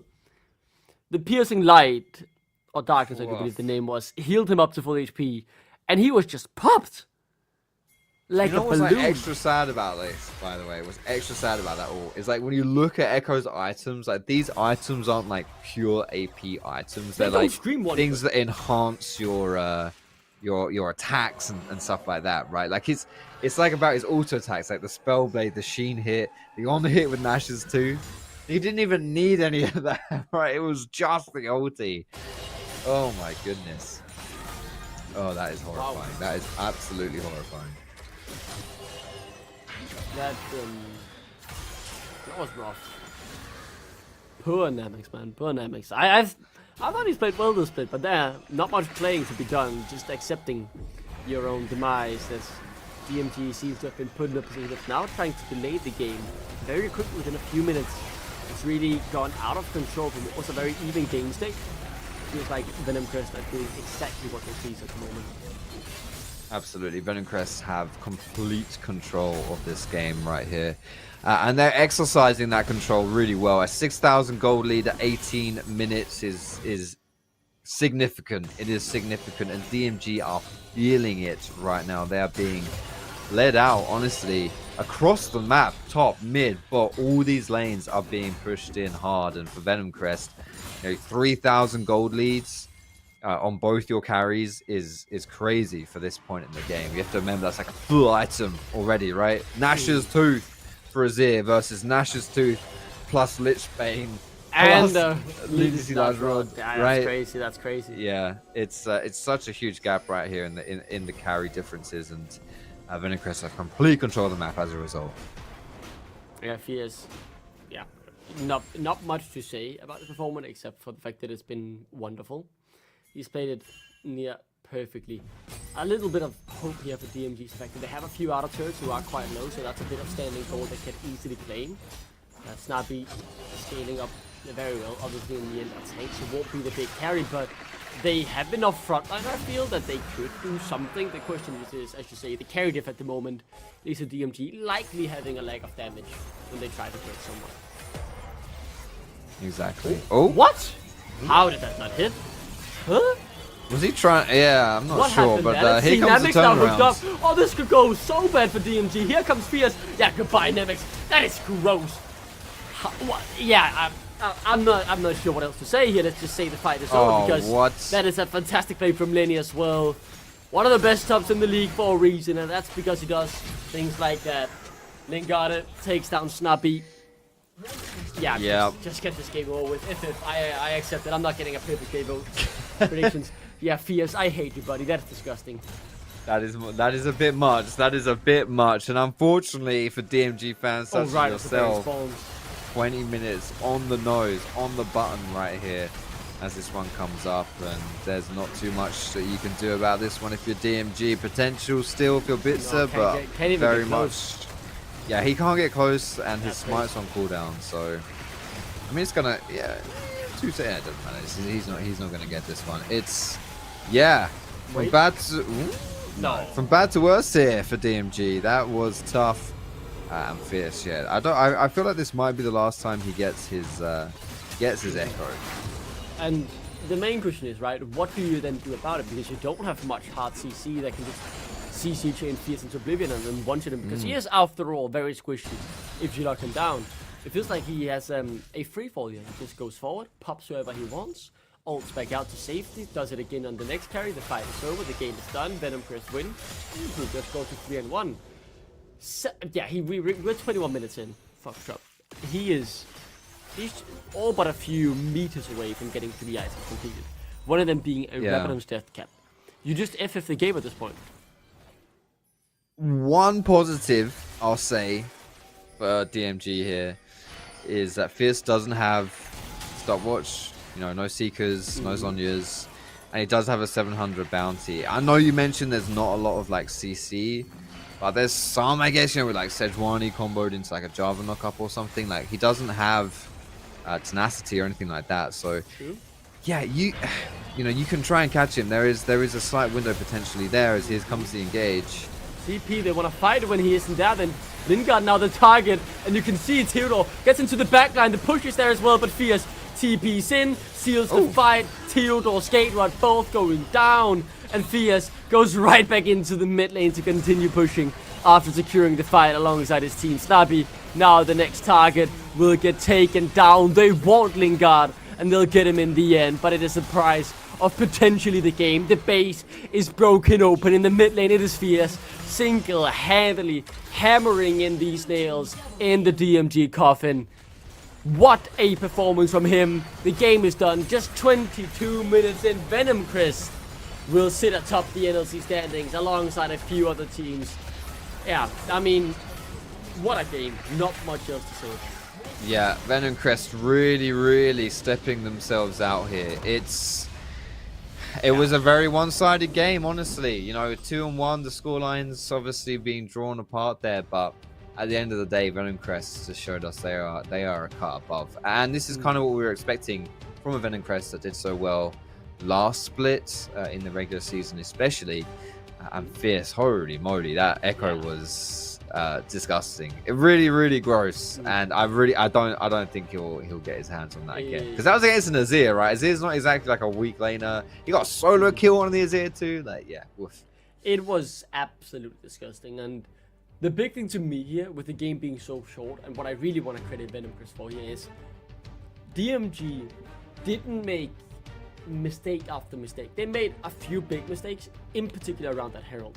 And that is what Venom Crest really punished on, and then they very quickly just continued to ram on the pressure, didn't give DMG a single time to breathe.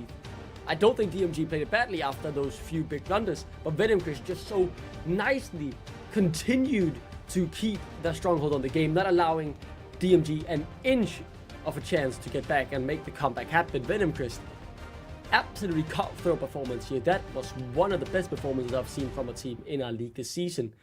So dominant, punishing their opponent's mistake and cleanly, exceptionally cleanly closing out the game. What a performance from Fierce and the rest of Venom Crest. All credit to them as we throw it to a break. What a game. Break it down, break it down. Step on the gas, let's get out of town.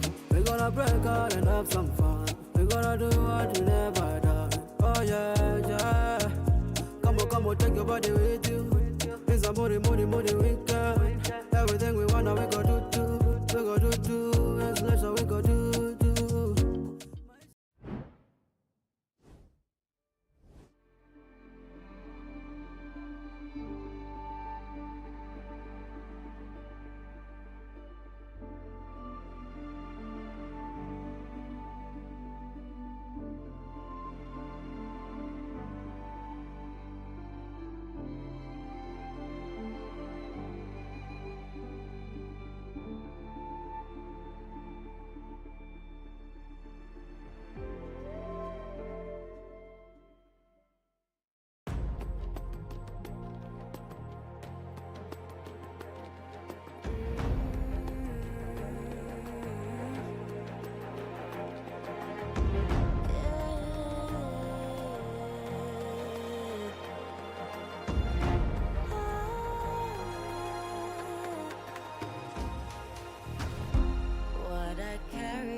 Shoulders, I'm showing stories told. Watch the fire burn away the cold. I am rising from the dust. Despite how much we lost, you will not take away my strength. You will not take away my strength.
Shoulders, I'm showing stories told. Watch the fire burn away the cold.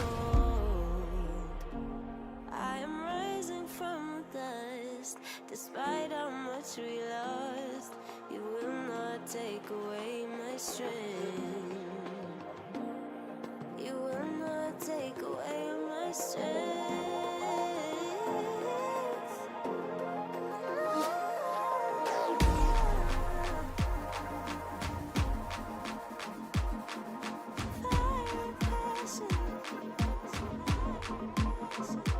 I got fire and passion.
Venom Crest join up on ready, top of the table. DMG couldn't stand the heat coming in from Echo.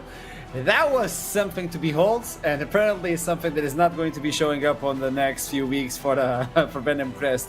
Now, we had an idea, and you brought it up, Tarok, as soon as the Champion Select was over, that draft-wise, it looked like Venom Crest had such a big lead. Regardless of the matchup on the top lane for Skarner, everything else was just shining for them, no? Yeah, I mean, they definitely came out with, one, a power pick in Skarner, but two, and most importantly, they came away with Fierce on Echo in a good matchup, in a good game state for it. I mean, you know, if you're going to give the Echo OTP his champion, give it in the best possible game state.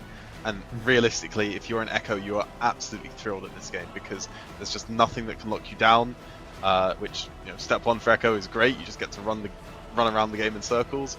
And two, you have real threat towards the champions on DMG's side. So you're not just there running around and doing nothing. As we saw with what happened to Port Namex, you're running around and one-shotting people. So it was a very, very good time for Venom Crest. So let's talk with the other side. Let's talk with DMG. Skaterot is waiting for us in the interview, and there's a lot to digest on this one. You played Azir. You did good. But Echo, talk to me. I mean, I don't think I did very good. I think I misplayed a lot, and the Echo definitely caught us by surprise, right? I mean, we knew he plays it, but we didn't expect to see it. Yeah, there's a big difference between being a one-trick pony or someone that plays the meta but is really comfortable with the champion. How do you deal with that? Because you can't keep banning Echo all the time. I think everyone's gonna start banning Echo soon. Understandable. Yeah. I mean, I don't know what to say. Like, next time, I hope we will be more prepared for it, and I hope I play better the next time. I have a question for you. When you look into these games, and apparently it seems like it's the way the league is going, there are a few teams that thrive on advantage. As soon as they get that advantage, it's really hard to take it back from them or go into an even ground. And certainly Venom Crest is one of those teams. Ruddy is another team that really likes to thrive on that. You guys are going to face them next week. How do you prepare for a team like this? So for Ruddy, actually, I know he's the mid laner, Alex. I played against him an entire split. I think he's pretty good as well. He plays like Zed and Irelia and stuff, right? So I mean, we are definitely gonna become a lot more prepared, but like I can't really show too much before the game. I can't tell too much, you know. But I think we will do a much better showing than today. When you look into the standings, are you concerned about this loss, or it just happened, move on, face up? I think it's too early in the season for it to matter too much. I think we will move on very easily from this. We will try to learn from the mistakes, and yeah. You have an entire weekend as well to chill out a little bit and then go for next week. Thank you so much for the interview. It's a pleasure to get to know you, and I wish you the best. Have a lovely one. Thank you too. It's complicated because you can't keep banning the Echo, but now it seems like you have to do it versus him, and then you lose the ban permanently. He doesn't even care about the champion anymore. It's like, okay, I played, I did my job. Good job, guys. Yeah. Something I do just want to highlight, I feel like a fairly common theme about all of the losers interviews that we've done today is that the players have actually been quite upbeat and quite sort of positive about the direction going forward. Obviously, it's a bit easier to be doing that in week 2 rather than week 6, but I think it is so important that we've got this mindset in these teams that even if you are failing a little bit, we're failing small and we're not allowing that to negatively impact the sort of bigger picture. Yeah, it's almost like they just had a milkshake and soggy chips. But moving on to the next interview, I don't know about that, Vilocon. Lingard is waiting for us for the interview. Welcome to the interview. I mean, you just won. Come on, give me a smile. There you go. I'm like, what happened with that mid lane then? What are you guys expecting? Was this a plan? Like, you bring the Echo when you need it? I mean, I think it opened up itself in draft. Then we just went from there. It's not something that we rely on that much, but if the enemies, you know, give a good Echo angle, why not pick it? So he was the MVP, but we don't care about him anymore, okay, Lingard? We're going to look at you as an AD carry. You picked the Zeri, you went for the static shift instantly, and there were some questions in the desk like, oh, why build the static shift? It's really powerful nowadays, especially on champions like Zeri, right? It's so cheap, it brings so much to you. How did you feel with these new buffs on the item? I think it brings a lot of control to the game. I mean, everything is about waves, essentially, if you look at it from the bigger picture. And as soon as we can shove a wave, we can always gain control from there. And Zeri is such a mobile champion as well, so why not pick it, you know? Or why not build it? It fits with the champion, so.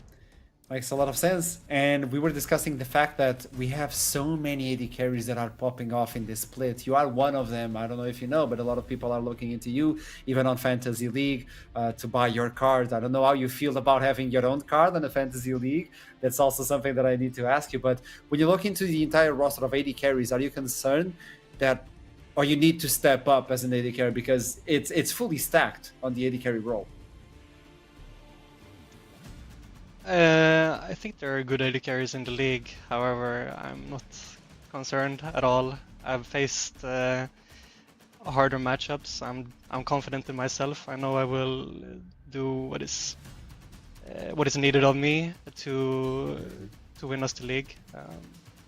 Yeah, that's everything. Essentially. I did an interview with Nord, and Nord stated that Venom Crest is one of the most fearsome teams right now at NLC. Obviously, we just started the split, but when you look into teams like Nord making that statement, how does that make you feel, and the confidence that it brings you with the roster you're playing with? I mean, it brings me joy because we have a lot of young players in the team, including me, and that we can make such an impact already is very interesting, I think. I don't think you should disrespect, or what's the word? You shouldn't devalue your enemies, right? And I think also Nord is a worthy opponent for sure. They have good players. I think the AD carry is good in that team, for example. I look forward to face them as well. So I mean, we'll bring a lot of good games. What do you think is the line we should be on the lookout when you face Nord? Because it's exactly the next match for you folks. It's Venom Crest versus Nord. So how hopeful and excited should I be about that matchup? You should be excited. I think it will be a bloody game. I'll give it to you. I love it. I love it. Last question. This is a really specific one and probably confusing for you. What's your favorite ice cream flavor? Raspberry. I like it. Thank you for that one. It says a lot about you. Thank you so much. Have a lovely one. Good job. There you go. Fierce. I mean, why not? Why not? It's not about the damage or anything. It's about just going in, showing dominance, and just leaving. It was a slippery little snake, you know? They didn't have raspberry as an option for the milkshake, Archeron. If they'd had raspberry as an option, I'd have got raspberry. Okay? What is this? Wow. Easily triggered. I mean, a little bit. Are you trying to steal Duckling's job?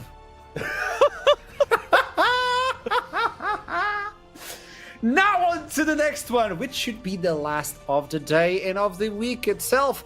LLS versus North. Let's be honest. I'm looking at the mid lane. I'm looking at the top lane as well, and even especially the AD carry. I'm not even going to call it AD carry, I'm just going to call it bot lane, because supports are really interesting on this matchup, but then you have Fruity versus Ecstasy. Pick a line. Let's start with you, Torok, because I'm allowing Middlecott to have his time to pick, because he can't pick. We noticed about his dinner options. Torok. It's very tough to pick a lane. So I'll let Middlecott off on this one, because you've got three very, very interesting matchups, you know, that you've already highlighted. I'm going to go with Fruity Fresh though, and the bot lane matchup that's going on in this game, because the stuff we are seeing from the fruit man himself, from the fruit vendor of the NLC, is nothing but exciting. I'm like, the Aurelion Soul bot lane came out to great success, right? And I think what we're gonna hopefully see as a continuing theme for this light side roster is utilizing Fruity Fresh's strength to be flexible, to enable Sumi to also go on to these more unique picks on mid. And I really want to see more of that from light side. I think that is clearly their USP at this point. When you look at the bot lane, that's the raspberry. Look into the mid is the vanilla. On the top lane, yeah, it has some cookies. So tell me, middle. Yeah, no, I mean, I am looking towards that top lane because I think at the start of this split, I'd have gone Nilla into Elijah. This is pretty cut and dry in Nilla's favour, but actually, Elijah had a very, very good game yesterday on the Cassante. Yeah, like, completely ridiculous stuff. And it does feel like a little bit of a running theme of the NLC this year that we just get these new top laners coming in kind of from nowhere that immediately adapt to the level of the league and prove that they can really sort of tussle with the big boys, and Nilla has been that yardstick for so long. So I think that's a very interesting place to watch in this draft, particularly if we get to see Elijah on the Cassante again. Well, I think it's going to be open. Then you have the Corki. Then you have the Skarner yet again. The 100% win rate so far for the Scorpion Little Bug. It's not about him itself or the lane. It's about, hey, I'm happy if I lose as long as I have winning conditions on the other side. You brought it up, Tarek. There you go. Corki is the last band. So this not only leaves the Cassante, but there you go. The Scorpion is unleashed yet again. And the question is do Nord have a good answer to it? I spoke at length yesterday, although I will do so again, about how you beat Skarner. The way you beat him is stuff like Enchanters. You want to see Seraphine. You want to see, very high DPS, sticky compositions that, Tristana can fit into those, things that really make his life difficult because he cannot DPS. This champion does not offer any DPS. He can get kited very easily. So, Tristana somewhat fits that bill. We kind of have to see where the Nord will go with the rest of this draft. But Rumble's okay, I suppose. But I don't know if this is answering the Skarner just yet. So we're gonna wait to see how the draft progresses. But so far, light side, you got to be pretty happy to have Skarner for your team. Yeah, I did just like how sort of seeing the champions get locked in, just sort of little frowns emerging from you there, Torok. But of course, if we're talking about pre-split expectations, I don't think we would necessarily expected Lightside to be operating this close up against Nord, considering that they basically rebuilt their entire roster coming into the split. Nord did something similar, but you've still got Nilla, you've still got Romeo there, two of the best players from last year. And I love that we're seeing Fastlegged on the rel again. I think this guy has been incredible this split. The jump from UKEL Div 3 or Tier 3 in the region to NLC Div 1 is a big step, but he's made it. He's made this league his own so far, and a lot of that has been on engaged supports. I just realized we might have Fruity Fresh actually playing an AD carry. Horrific scene. I don't like it. It's immeasurable, and my day is ruined. Unless. No, don't you tell me somebody's going to play him versus Tristana. Wait, well, what's the unless? We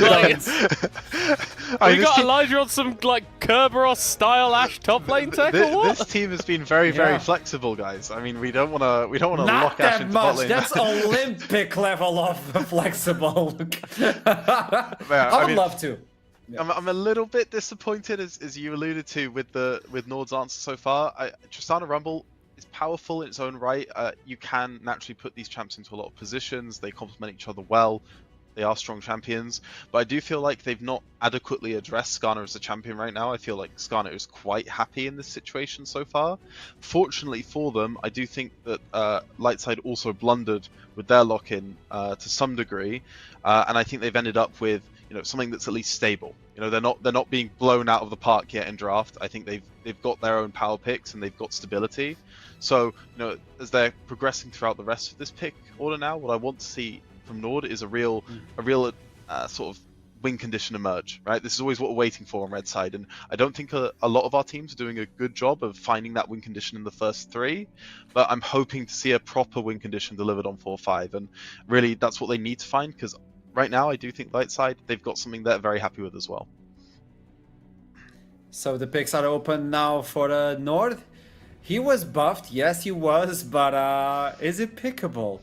Critical Strike builds really well on the Dragon nowadays. Ecstasy was talking about the Kaisa. And is he gonna lock it in? Yes he is. Okay, improve, adapt, overcome. What do you answer with that one, Lightside?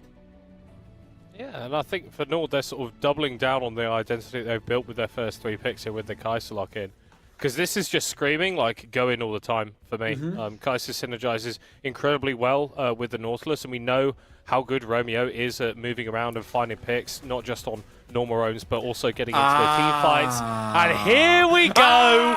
We wanted some spice, we wanted something a little bit fruity, a little bit fresh from Lightside, and they've locked in the Nasus. Where I need a legitimate seal of approval that I can just like smack on the table right now, because this Nasus pick here is really good. I mean, you were talking about the Nord draft just wanting to go in. Nasus, Gragas is Skarner. Yeah. I mean, oh my goodness, I'm weeping trying to come into that right now. And not only that, most of the DPS on Nord side is coming from auto attacks. Right, it's coming from Tristana, it's coming from Kai'Sa. These champs that are shorter range than Nasus for the vast majority of the game are not going to be able to operate. And I mean, this is a huge pick from Sumi. I love the flexibility we continue to see out of Lightside. This draft looks very intimidating to deal with from the side of Nord. And I mean, I don't know if the Volibear is really cutting it. The Volibear's on theme. It's going with the idea of Nord going in. But I mean, if you don't snowball as Nord, you could be going into an absolute death trap. So It's going to be I love to see this from bloody. Lightside. Yeah, we might reach like 10 kills by 7-8 minutes. This is going to be bloody. I don't know who's going to take the lead on this one, but I need your predictions, Midokot and Torak. I know the votes you brought into predictions today, but after this champion select, I need to know, where do you stand? What is that smile, Midokot? I'm smiling because I was like so ready to like just back Nord all the way, and then Lightside, they lock in a damn Nasus mid. I love this pick. I love the creativity. And I got a rep like my UK EL lads, Fastlegged and Bartoldi coming up. So I reckon Lightside have got this. Okay, Tadok. I'm very afraid for Nord from draft, so I'm going Lightside. There's a sign lighting it up. There you go. It should be the last game of the day. I can't see anything. It's Lightside. Now tossing into the Summoner's Rift. Take it away, Fox, and the other individual. I'm in the Lightside now. What? Can we get a new host, guys? We need to change this. This can't be true. I think you might be muted, Duckling. Oh, you're muted in Discord at least. And muted on VMix. It doesn't matter. The point is, though, my main point here is... Yes. We're about to have a crazy game. Like, the cooking here is to the absolute supreme. But before that, though, I have so much I want to get into. I do want to pat myself on the back here a little bit. At the moment, before the scores in the Fantasy League has loaded from the recent game, so after the Ruddy win, I am number 16 in the whole leaderboard. I'm just saying, I'm doing a very good job here. I know what I'm doing. Well I done, know my mate. league. I know my job. Thank you very much. Proud of Ashram, you. screw you, buddy. So, Foxtrot, talk to me about the very interesting draft. We are having a Nasus mid lane now. Yeah, I've seen a bit more Nasus mid actually, kind of hovering around. To be honest, you just pick it, you play him AP, you get like Arcane Comet and stuff, Emax. Yeah, and it's surprisingly good. You can also just play him standard as well. You can do just standard like Triforce stuff or Sheen hits and then just stack up and whatnot. But generally speaking, it's more AP. We'll see which one he opts to go for in this game though. But either way, it's gonna be fun to watch. Yeah, I'm with that.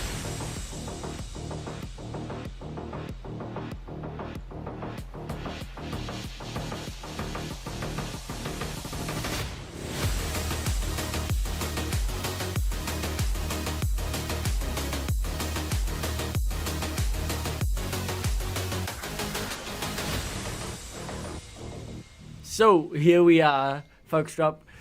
Many notes to take away already from this game day here in the NLC Division 1. But one of my takeaways is, this is the second, so this is 50% of the games we've seen a champ that shouldn't have found their way to the mid lane make their way to the mid lane. At first, in the first game, it was that Shen. Now it is the Nasus first strike as well.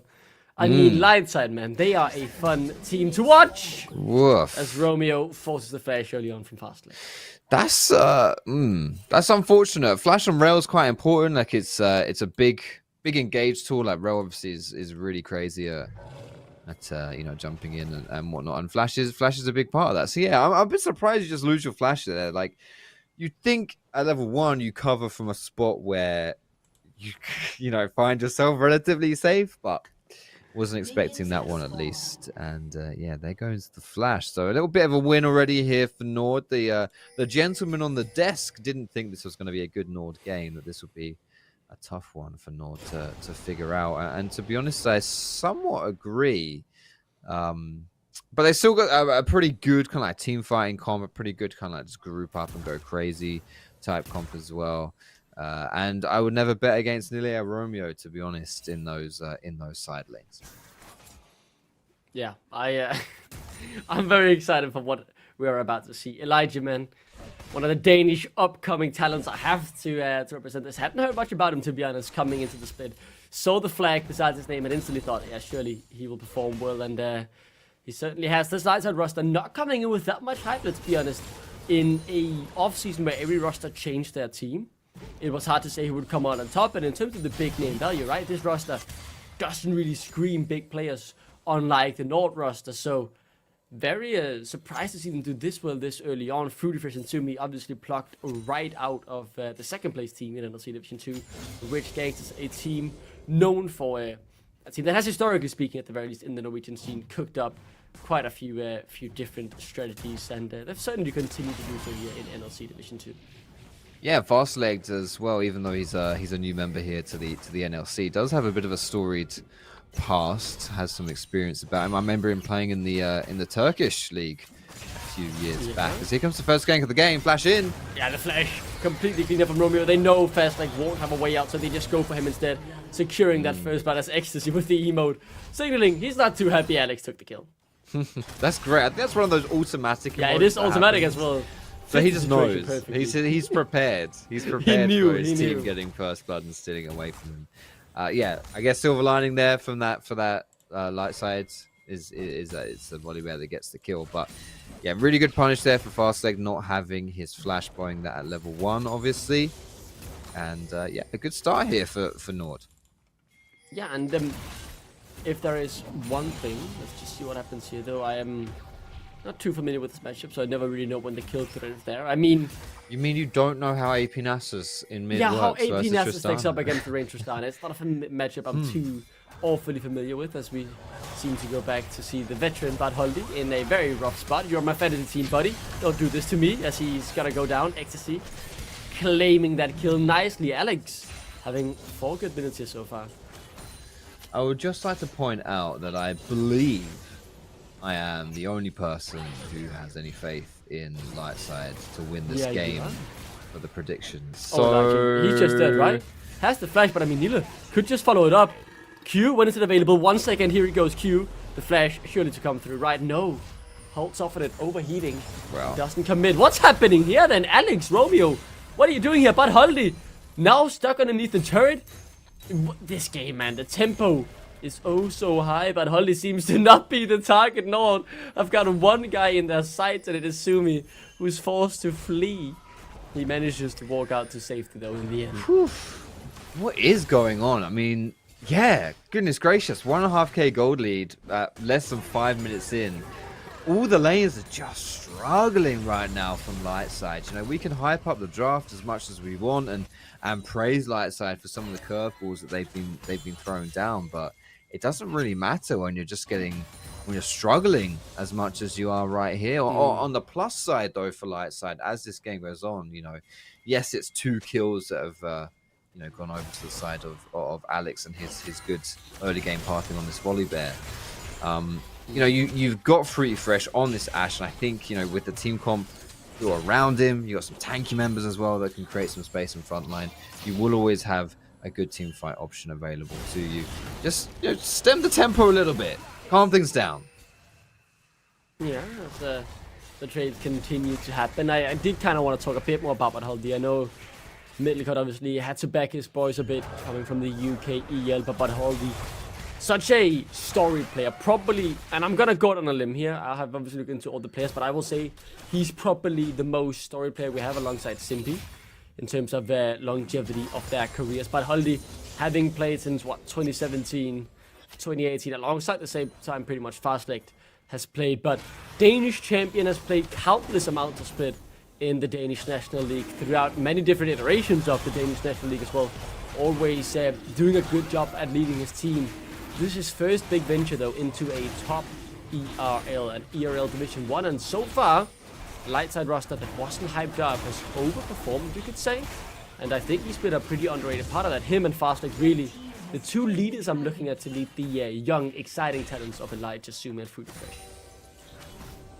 We do have some quality talent here, I would say, on Lightside as well.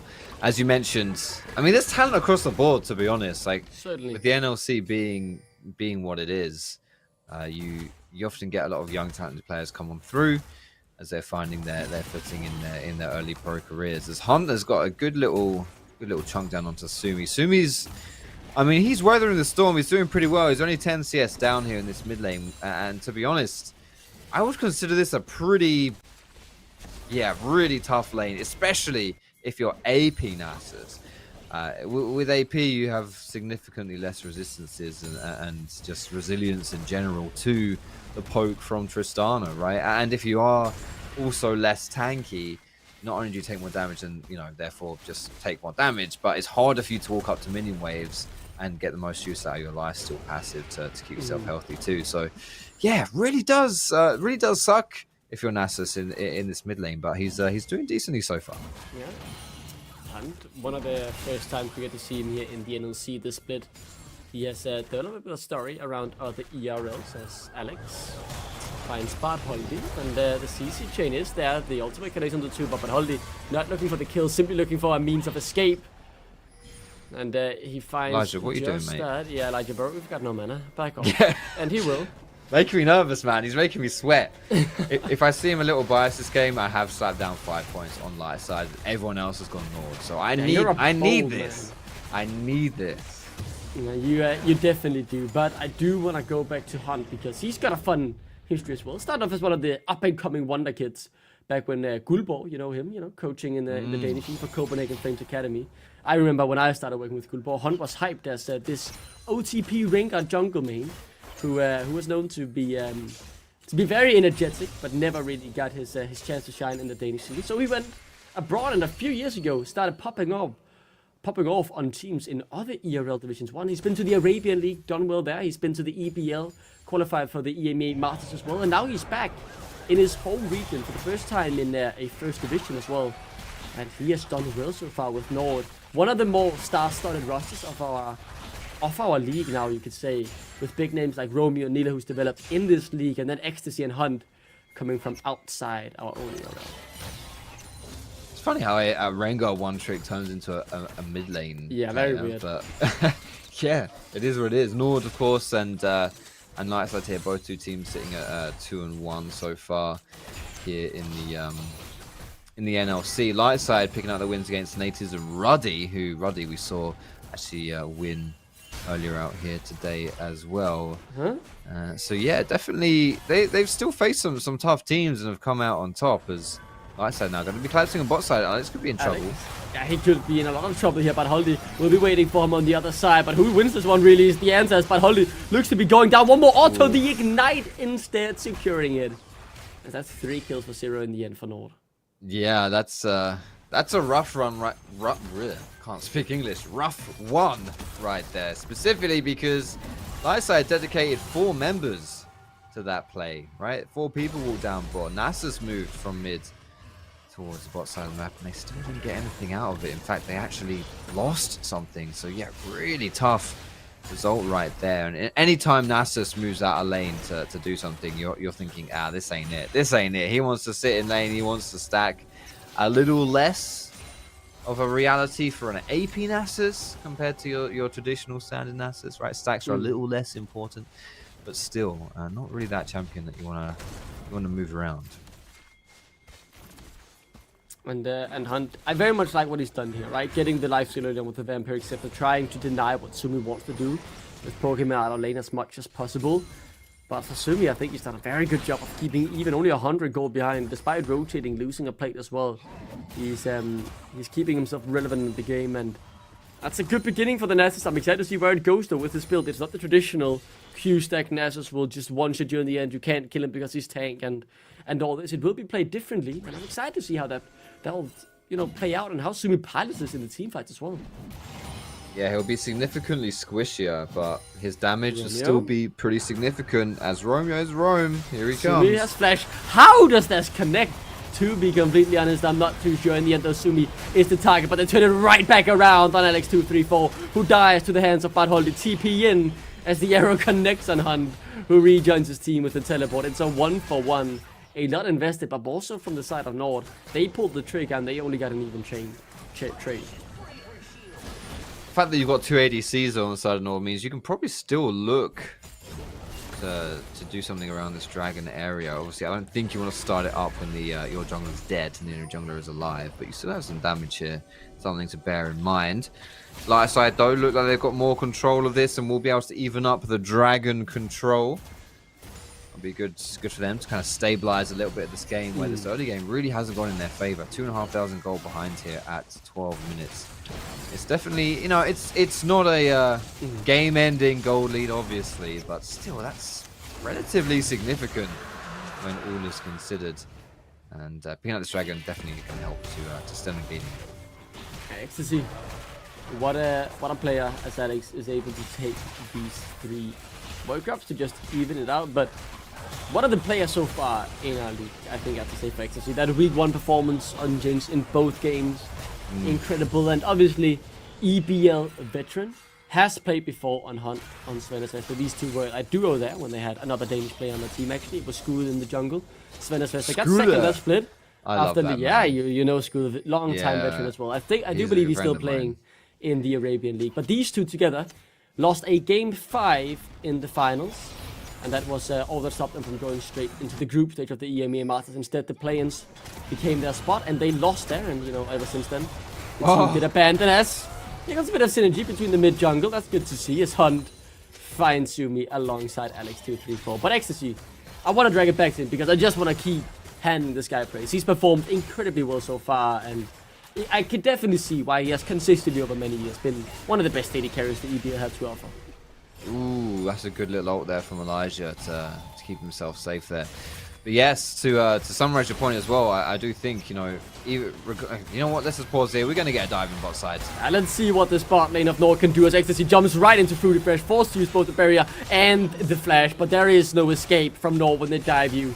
As Alex234 nicely tanks up the turret alongside Romeo. Ecstasy claiming the gold. Yeah, Alex with the turret disabling ultimate. It's a tough one there to survive those dives, as he has got 100% kill participation so far. This Volibear has been doing really good stuff. He's been everywhere. He's been, he's been all over the shop, and he's not really sacrificed too much either. His farm's still pretty high. He's got a lead over Bartoldi from that perspective as well. He's had a very solid early game here and has been the pilot for Nord's success, as that lead just keeps on growing. It was 2.5k before, and now it's closer to that 3k mark. It's even more. Gosh, wait, over 4k here. It's light side are struggling. They're gonna need to find a way to slow this one down, and quickly. It is a bit into Chris Albo's performance so far.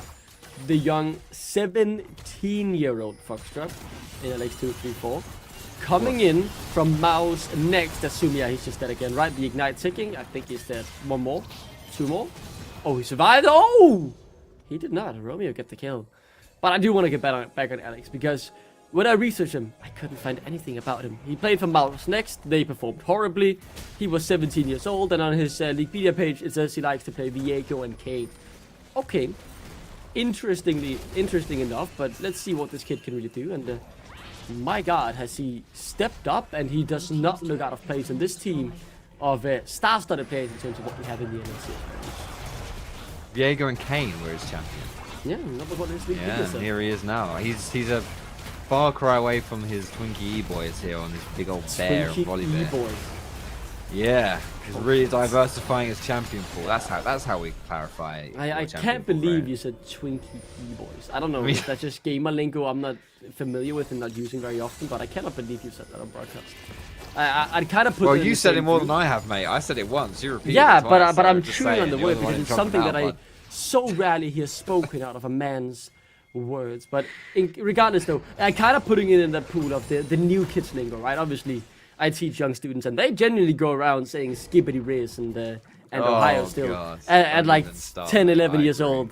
And I don't know, but Twinkie E-Boys to me kind of just goes into that group of I can't believe someone would use that language. Well, honestly, I also work with students, and there's some stuff. Do they say that as well? Do they also go Not around that, saying not skibbity that. No, Elvis? they talk about the skibbity toilets. And Yeah, the skibbity toilet, Ohio. mewing was something yeah, I had to yeah, learn. yeah, I was mewing. like, what the hell, man, is this, dude? Like, come on. I'm 30, bro. 31. I can't be dealing with You're this. 30, man, and your Speak job English. is to accept kids doing, the and then pointing to the mewing streak for you. Yeah. That's rough. That's rough. Nila in a rough position here as well, though, as Elijah potentially looking for a solo bolo on, the king of top lane. I will still say for Nila. What a career he's had, right, in the NLC. Long time veteran, back to the good old days, even before I think the NLC he has been in our ecosystem. And it's really just within this past year, the past 2 years now, you could say, when he joined Verdant, that he really solidified his place at the top. He won't be here, though, to claim some of these kills they are about to find, but Holly being one of the targets. Not many fantasy points for me to claim, and potentially not many prediction points for you here, Foxtrot, as it is looking rough as Nord continue to find pick after pick on light side. Yeah, I agree with you. It's not looking too hot, is it? It's looking kind of tough. A little bit rough here. 17 minutes in, that is a significant gold lead. 6,000. It seems like every single time that I check in, this gold lead just gets like 1,000 or 2,000 gold more, And the thing is, like, we're not even 20 minutes in. 6,000 gold at this point is crazy. And you gotta then start looking towards the future and be like, okay, so how do we actually like compete here? What's the goal? How do we, what are we doing? I guess for Lightside, the fact they were able to pick up a dragon it makes the time, that soul timer a little bit delayed. So that's a little bit more time that you can build up here. But if you have no control of the map whatsoever, then you do not want to face check into Nord, right? Like, you're going to get hooked out of Fog of War. You're going to get, like, red carpet into this huge bear jumping out of a bush into you. Like, it's a real tough situation, right? It's really, really tough. And you just have zero control of the map and no real way to get back that control either. So, yeah, Lightside now, again, trying to stem that bleeding, trying to get Nasus into a spot where he's relevant alongside Fruity Fresh as well. But they need time and not being given it. They need... I somewhat agree with you, the fact that they need time. But I guess it's because I don't have all the answers and this clear view of many years of casting league experience to say how this matchup goes. But to me, the Nasus now becoming more a problem than a possibility, right? Because let's just say you took the SC or whatever, some traditional scaling mid lane carry. You would have two in the meta, very solid scaling carries. If you buy the time, well, I could see you win the team fights later on, but I'm not sure you win them with the Nasus who hasn't worked out in the slightest so far, and your composition is so weird that it's hard to predict that if you buy enough time, you will find success. Now you might have found a pick on Romeo, though. The red carpet is laid down, and the burning is coming through from Nila. Romeo, the first casualty of the fight, though Alex seems to be the next one, but he continues to survive, and the fight gets turned on its head. It is now Lightside running for their lives. It's 3 already gone. Fruity Fresh, the next target as the harpoons connects. The burn comes through. He's too hot to handle as Nila finds a double kill. Elijah, though, one in return, but it is just a consolation prize. It is Nord who claim the big pie of the prize. Throwing everything in the kitchen sink at a Nautilus with Aftershock. Yeah, you have to make sure he's all by himself right there, and there's no possibility of a collapse. Unfortunately there for Lightside, a collapse was exactly what was on the cards. Nord with a very nice response right there, getting everyone involved. And that little choke point in mid as well between those two walls, like the mid-river wall and the chicken wall, was perfect for the Rumble ultimate. Made that play very hard to do. Lightside trying things, but unfortunately for them, just not working out right here. And Nord just keep on moving forward. Yeah. Oh! No way! No! The king of top lane! Nah, that's mate. crazy! Yeah, that's just rude. It's disrespectful. Just rude. Imagine knowing Your lane opponent is Rumble. There's no escapes. He's got no flash. He doesn't even have the red carpet. No equalizer up. Like, yeah, I got this. He's a sitting duck. Let's go for it. Oh, That is crazy. Hunt, the next target on the list. The damage is good, but it's not good enough. But Holdy dies yet another time. As now the Baron will be Nords. Yeah, 21 minutes on the clock right here. Should be free. No contest. There's a TP. It looks like actually Lightside, they will try and do something about this. I don't think they'll even get in time. Oh, Romeo hooks up Elijah at the same time. Inazumi being cut down on the other end of the fight. Romeo taken quite low, not yet defeated though, as it is a re-engage from Fast Leg, only to stop the rest of his team from going down. I'm gonna say it. I feel like this is the cleanest game that that we've seen today, and maybe even an entire split, to be honest. Like I feel like Nord from head to toe, from start to finish, have been in complete control, absolutely dominant right here. Not too many mistakes being made either, and just really putting that pressure down, not slowing up, not letting Lightside have an inch in this game. And as such, now it's a 10,000 gold lead, just over 20 minutes. Like, you know, it's not enough for these guys to just have a few thousand and then just work with it. No, they need to keep going, and look at it. It's not over here as Hunt. It's a big shield. Oh! Hang Oh, about. no way. Come on now, Elijah. What's the Come turret on now. doing, mate? A turret's sleeping. Yeah, the turret is it's That's already cool, on mate. summer vacation though, getting ready to watch the Euro starting up in a couple days, as that won't be happening for that turret this time around though. I will have to ask you now, Foxtrap, how are you feeling? 5 prediction points, buddy. Oh, it's 5 poor. prediction points. It's a poor show, isn't it? It's That's not, shocking from you. Just as shocking not as not my finest. the prediction from Middencourt earlier today for Blue Whites. Absolutely shocking performance. That's Elijah. How is Elijah 2.8k behind? I feel like he hasn't performed poorly. Yeah, I mean, there's a lot of global gold to these turrets, right? What's that? 1, 2, 3, 1, 2, 3, 4, 5. There's 5 turrets, I think. Yeah, 5 turrets have been taken down. I don't know how many plays Nile got top as well. 30 CS, 3 kills. You know what? To be honest, mate, actually, I think it's quite quite self-explanatory how he's 3,000 gold behind when you really think about it. Yeah, I don't think he's played too poorly, but he has been bullied. He has been bullied by Nila, right? Every single time we take a look topside, it seems like he's on the brink of death. Or he's been the entire lane phase because he has to throw out all his abilities just to match what Nila's been able to do. It really has been a tough one here for everyone. On He'll get this turret though. Don't worry. I believe it. I believe it. Oh. Oh, yeah, There you go. There we go. Nice. Showing that gold as well for Sumi, who, goodness knows, could use a little bit of love in this game. Level 13. This AP Nasus really has not worked out too well. And he's going for some more, though. He's going for an extra push. Well, they're both going for an extra push. Yeah, what is happening up here? 2 TPs from both teams as Nila wants to stop this push from happening alongside Hunt, who commits forward. That's crazy. And that's the end of it. No one dies. Oh, there we go. Just surprised about that second TP from Hunt right there, but all in all, it's actually one of the few wins, I'd say, from Lightside. Just able to get rid of the pressure a little bit for the time being. Though Nord, of course, not slowing down at all. Keeping that going here. That is now only the base turrets remain in every single lane here.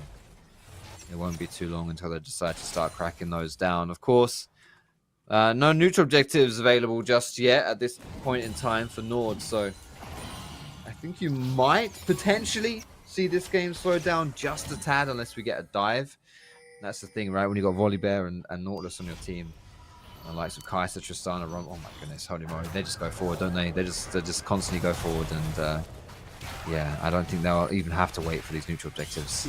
I know this takes a big bit out of this game, but with the fact that Nord, with this lead and how dominant they've been, haven't closed out the game yet, takes me back to the DMG versus Venom Crest game. To think that Venom Crest closed it out that quickly, it was just really, really impressive, right? Because in our league, kind of feels like these teams want to make sure they won't overstep, regardless of how far ahead they are. They are willing to wait for that extra Drake, wait for the next Baron, or whatever, really, right? This is it. But do you have to wait? I think I could just throw down the anchor and run mid lane, right? Surely you win. Yeah, I agree. I would say, never mind. I think Sumi's in trouble here. Yeah, he's No dead. Wither's going to get you out of this one. Let's see what our AP Nasus can do. Yeah, he's gonna die. Yeah, There we go. not too much. Not too much, unfortunately, for him. Yeah, that he's... is, That's brutal. That's brutal.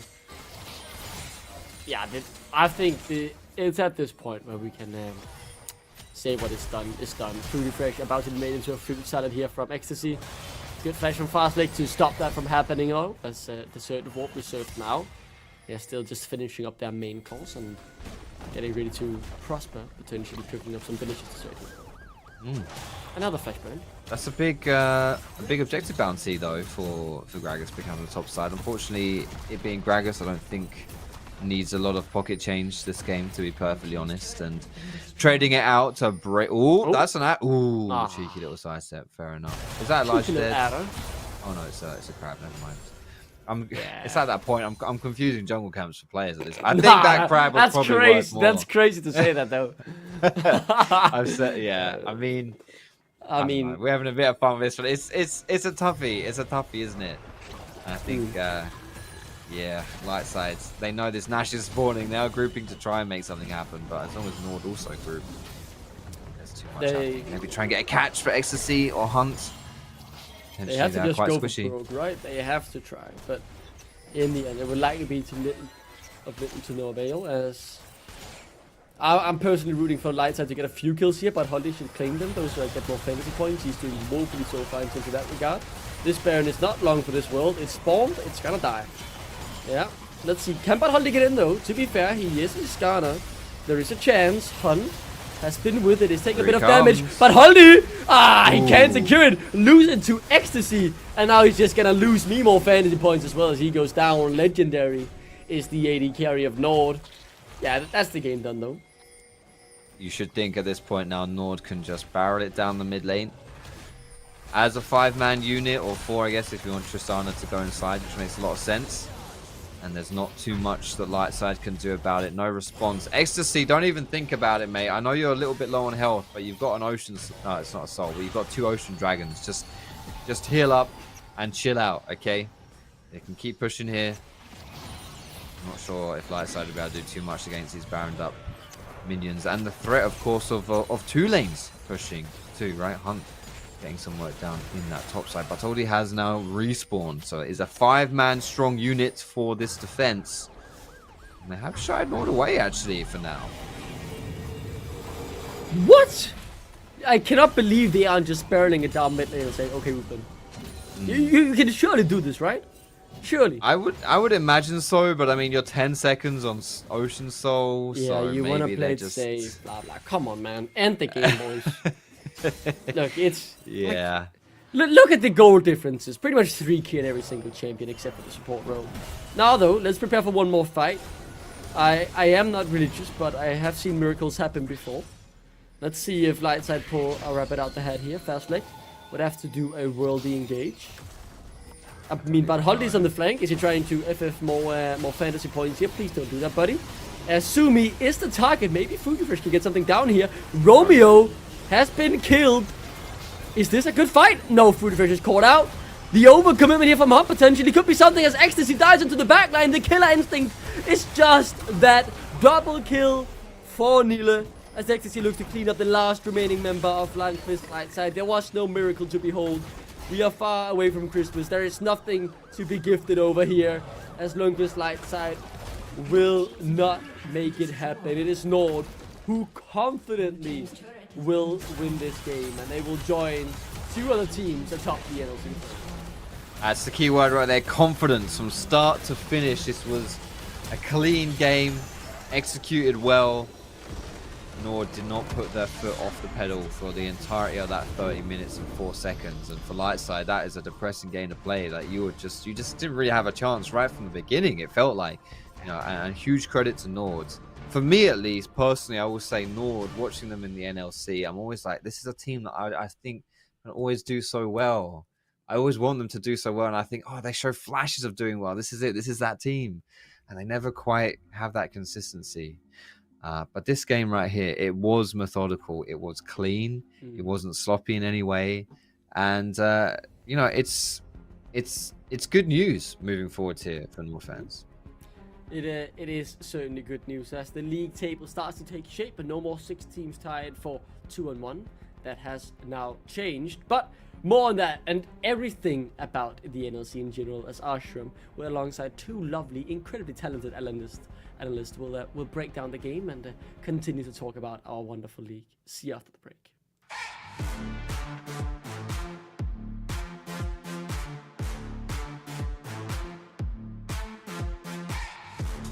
At SteelSeries, we make the headsets, mice and keyboards that the world's best gamers win the most with. And we've been doing it since way back.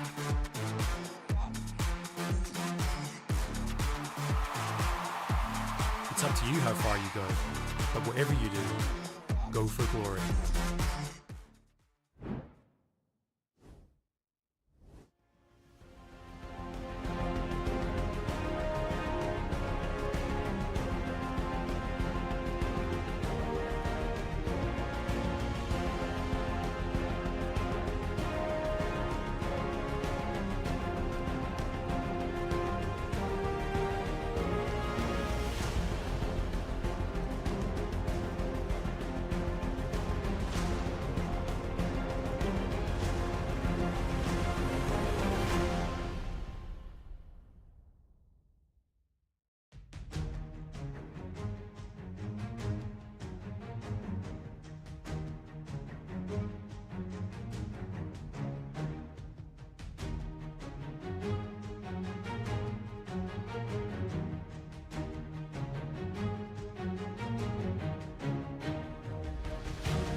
Another team joins the top of the mountain and they're called Nord after a stellar victory versus LLS. This was an interesting game. They brought in all the weapons in Skarner, losing for the first time today. Yeah, and a bit of a surprise, honestly, the way that that game ended up going. I think that we're all sort of fairly unified with being impressed at what Lightside had managed to put together for themselves in draft. I think that the one win condition that we saw for Nord that game was to get ahead early and to be able to snowball that momentum, and that's what they ended up doing. Torok, I was waiting for your input. What's that to say, really? I mean, it was a complete destruction from Nord this game. They played very, very well. I think light side, they put something together that is typical of them in some respects. They came with creativity, but in this case, it didn't work out for them. So I guess it will be interesting to see how they develop over the split, and whether I hope this doesn't deter them. Because I think they're going in the right direction. I think we can unanimously 100%. agree they're going in the right direction. And yeah, this game was a hiccup, but it was also versus one of the strongest teams in our league. And they did try something new, so let's talk with them to understand what they brought in and what the plans were. Sumi is waiting for the interview. As soon as we jump in, welcome to the interview. Pleasure to meet you. And it was a different sort of game. Obviously, you brought in the Nasus mid. I would like you to guide me through that pick as well. It was versus Nord, and they had such a stable champion select as well. So guide me through what you thought went good for you guys, and then what went wrong. Well, I think the draft went pretty well, and I think the early execution of it went pretty well. But we really slipped up in using the mid jungle pick. We just made some mistakes, and it just snowballed from there. Really. I think if our execution was a bit better, it would be good. And Torok brought up a point. Obviously, versus Nord, and you were fighting for the top of the standings. It would be really important for the team LLS just to stand at the top of the standings. But do you think this will affect the mindset of the players? Are you comfortable with this? Because you're going through a right track. Like, you guys are making a lot of good games. So, do you believe this will affect the team? No, I don't think so. I think although we obviously made a lot of mistakes here, and it didn't really look like a good game, it is definitely against North, which is in our eyes the #1 team. So I don't think we really care that much about this game specifically. We'll just learn from it and we'll come back stronger. So what would you say is the strongest aspect of LLS right now for Lightside? What do you believe is the strongest aspect of the team? I think we have very good mental. I think we have good drafting, and I think we just have good plans against our opponents, and we'll make it work for sure. And do you prefer to play with playmaking champions, or for instance like Nasus? I believe you're playing more like a support with this sort of itemization. But when I see with the Tristana, when I see with AD, it's a different Sumi. I think you gotta be flexible, and sometimes it's just not your game to actually be the carry. And I think this game, it wasn't really my place to be the carry. So I just took the supporting role, and I tried to support my team to win. Love the answer. Thank you so much for the interview. Wish you the best, and let's see 180 carries, because you were kind of a beast on those. Have a lovely one. I'll fix them again. Thank you. Sometimes you have to accept and adapt to the team. That's important, and I'm really happy that you're not taking this as a bullet. As someone said on the cast, they're taking this skibbity. Yeah, no, that is possibly the one way that you've said that word where it doesn't actually fit into the context, Archer. It shouldn't fit on the cast itself, but hey, it is what it is. Let's talk with Romeo. Romeo, where are you? There he is, with the cap. No cap today. So tell me, leaving Skarner open, what is the thought? I mean, not gonna lie, we thought they didn't play it. So yeah, that was kind of a hiccup. But I mean, we had other plans. We thought we would trade like 1-for-1 prior picks, but I mean, we ended up getting more. So I mean, we were quite happy with the trade, and it obviously ended up pretty well. Will we get to see a day where you play something besides the Nautilus, or is this locked in for the entire split? I mean, until enemy understands that, I mean, I'm kind of goated on the champ and they should ban it, then I will keep playing it and take the free wins. But yeah, I definitely have some other picks up my sleeve. I hope that my coaches will let me play them, but for now, I'm stuck on Nautilus duty. Elo locked. Well, you're playing as a support for the team, you're supporting the team. And tell me something, specifically when we talked previously, and we released an episode today of Within the Scope, where you talked about Venom Crest, for instance, and how powerful they are. You're going to meet them up on next week. I talked a little bit with them, and they said it's going to be a bloody bath, like a bloodbath. Do you agree with it? How do you believe the match is going to be? Give me like a prediction, give me a trailer, do it like Transformers, Michael Bay, just give me action. Action? I mean, we invade, we get first blood, then top solo kills, mid solo kills, bot we 2v2 kill, then they contest Drake, we five-man ace them because they TP and try to contest. Then they swap to try and get cheeky on us to play for grabs. We also kill them 5-0, and then they FF at 15 because they're mentally boomed. Yeah, I think that's gonna be how the game is gonna pan out. I'm not going to include the FF15 because it's not allowed, but if it happens like that, I will pay you dinner. I mean, they will pay mentally dinner. FF. Okay. I'll accept that prediction, and if it happens, I'll buy you dinner somewhere.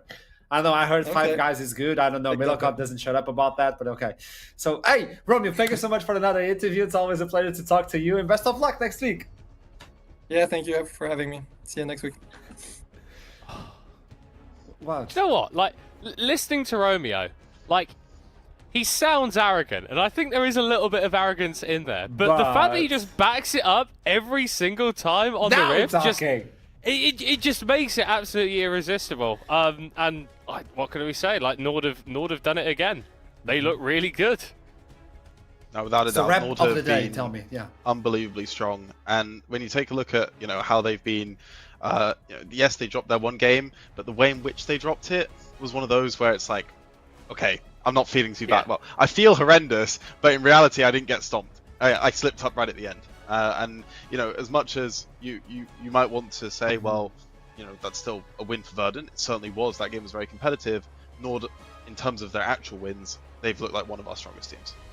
And they're standing on the top of the standings, and talking about that, might as well look at predictions and understand who pulled it through. Guests, you have a perfect day. As predicted, you're allowed to stay one more time. How do you feel? I'm so happy. The fact that everyone pulled through for me. Ruddy, Natives, Venom Crest, Nord. You're amazing. It was a rather good day for pretty much everyone. Yeah, could have been worse. Could have been worse. I'm a little bit upset that Initialize got all of them right as well, but you can't have everything, can you? Wait, you can't be upset about your teammates. Like, what? You have to be happy for your friends. Teammates, I was the #1 play-by-play last split. Okay, Artrum. That's probably the most prestigious crown title, what have you, in the NLC right now. Okay, and the fact that Initialize is getting perfect days, that worries me a little bit. Teamwork makes the dream work. Think about that, everyone. Talking about that, let's look into the leaderboard to see where you are standing, Middlecott, and how you pulled it through, Torok. There you go. You brought the guest place to third. So wait. you're telling me after a perfect day, yeah, I'm still third? Yeah. I mean, whoever Veteran did a good job. Rudu did a good job. This is tough. We're going to have to keep working hard. Initialize is on 4th place. I'm following it up. I'm recovering. Hiprain is recovering. Duckling somehow is positive. Foxdrop is there. He exists. And talking about existing at the bottom of the table. Middlecott. From hero to zero. Of course. It's a good song. It just had to be. It had to be. Leicester, they won the Premier League and then they got relegated. Okay, it's the way that things are, Archrom. And do you know what? If I've got Foxy down there keeping me company, I'm not minding that at all. Wow, there's always a light in the end of the tunnel. Talking about that, bring in your own light with Fantasy League. So with that in mind, it doesn't matter about the prices. I'm just telling you that you can join the Fantasy League. Head on to Twitter and sign up, build your team, and as you cruise along the entire split, you'll get points. I don't know what he did, but you get those. And if you're the best with those at the end of the split, you'll get prizes. And if you want to know the prizes, might as well join on the social media and follow us so you don't skip a beat. With that in mind, let's see the schedule for next week so you can understand what players you should invest for the Fantasy League. We'll start with Verdant versus DMG, followed by Rody versus Natives. Then Blue Whites will take on Lightside. And ending it up with the top of the standings battle, Nord versus Venom Crest. This is going to be special. It's going to be bloody. It's going to be spicy as well. You have Wednesday as well on the other side if you want to follow through. And that was the standings. Might as well show it. I actually wanted to see that one. So if you want to, show me the standings. There you go. It's a tie, first place between Venom Crest, Ruddy, and Nord. LLS on 4th place, tied up with Verdant and DMG. And at the bottom of the table with the first victory, Natives, followed up by Blue White, still searching for their first victory. Any surprises today, folks? Desk, do you feel surprised? Not super surprising, pretty much the way that it turned out. Obviously, we're expecting teams like Venom Crest, Ruddy, and Nord to have strong showings. Obviously, with Ruddy playing against Verdant, only one of those could get the win, so I am anticipating that Verdant are going to be grabbing a few more wins next week, but we are starting to see a little bit more stratification finally within our league. And I'm anticipating that if Nord keep up the way that they're playing, if Venom Crest keep up the way that they're playing, then we're going to have even more teams shooting to the top and these challengers fighting just below. Todok, with this in mind, I don't know when you will show up again. I don't know if you're living at NLC, if that's the basement of NLC. Do let me know your feelings at the end of the day. I think we have seen nice progression. We've seen a lot of interesting drafts, and hopefully a very competitive rest of the split to come. So yeah, very good day of League of Legends in my opinion. It was a lovely day. I do believe you share the same feelings, Middlecots, and I gotta say, it's beautiful to work at NLC. It's always a big pleasure to work with you folks at the desk and to make this content for you folks back at home, because if it wasn't for you, it wouldn't be the same. So without further ado, I'll just say goodbye and wish you the best, and wish you join us on Tuesday and Wednesdays. Those are our special days at NLC. I mean, you have to join a league that pretty much brings everybody together, even people that say skibbity while they're casting. I mean, we accept everybody, even Duckling. With that in mind, keep climbing, and I'll see you soon. Break it down, step on the gas, let's get out of town. We gonna break out and have some fun. We gonna do what you never done. Oh yeah. Come on, take your body with you. It's a money weekend. Everything we wanna, we go do. It's leisure, we go do.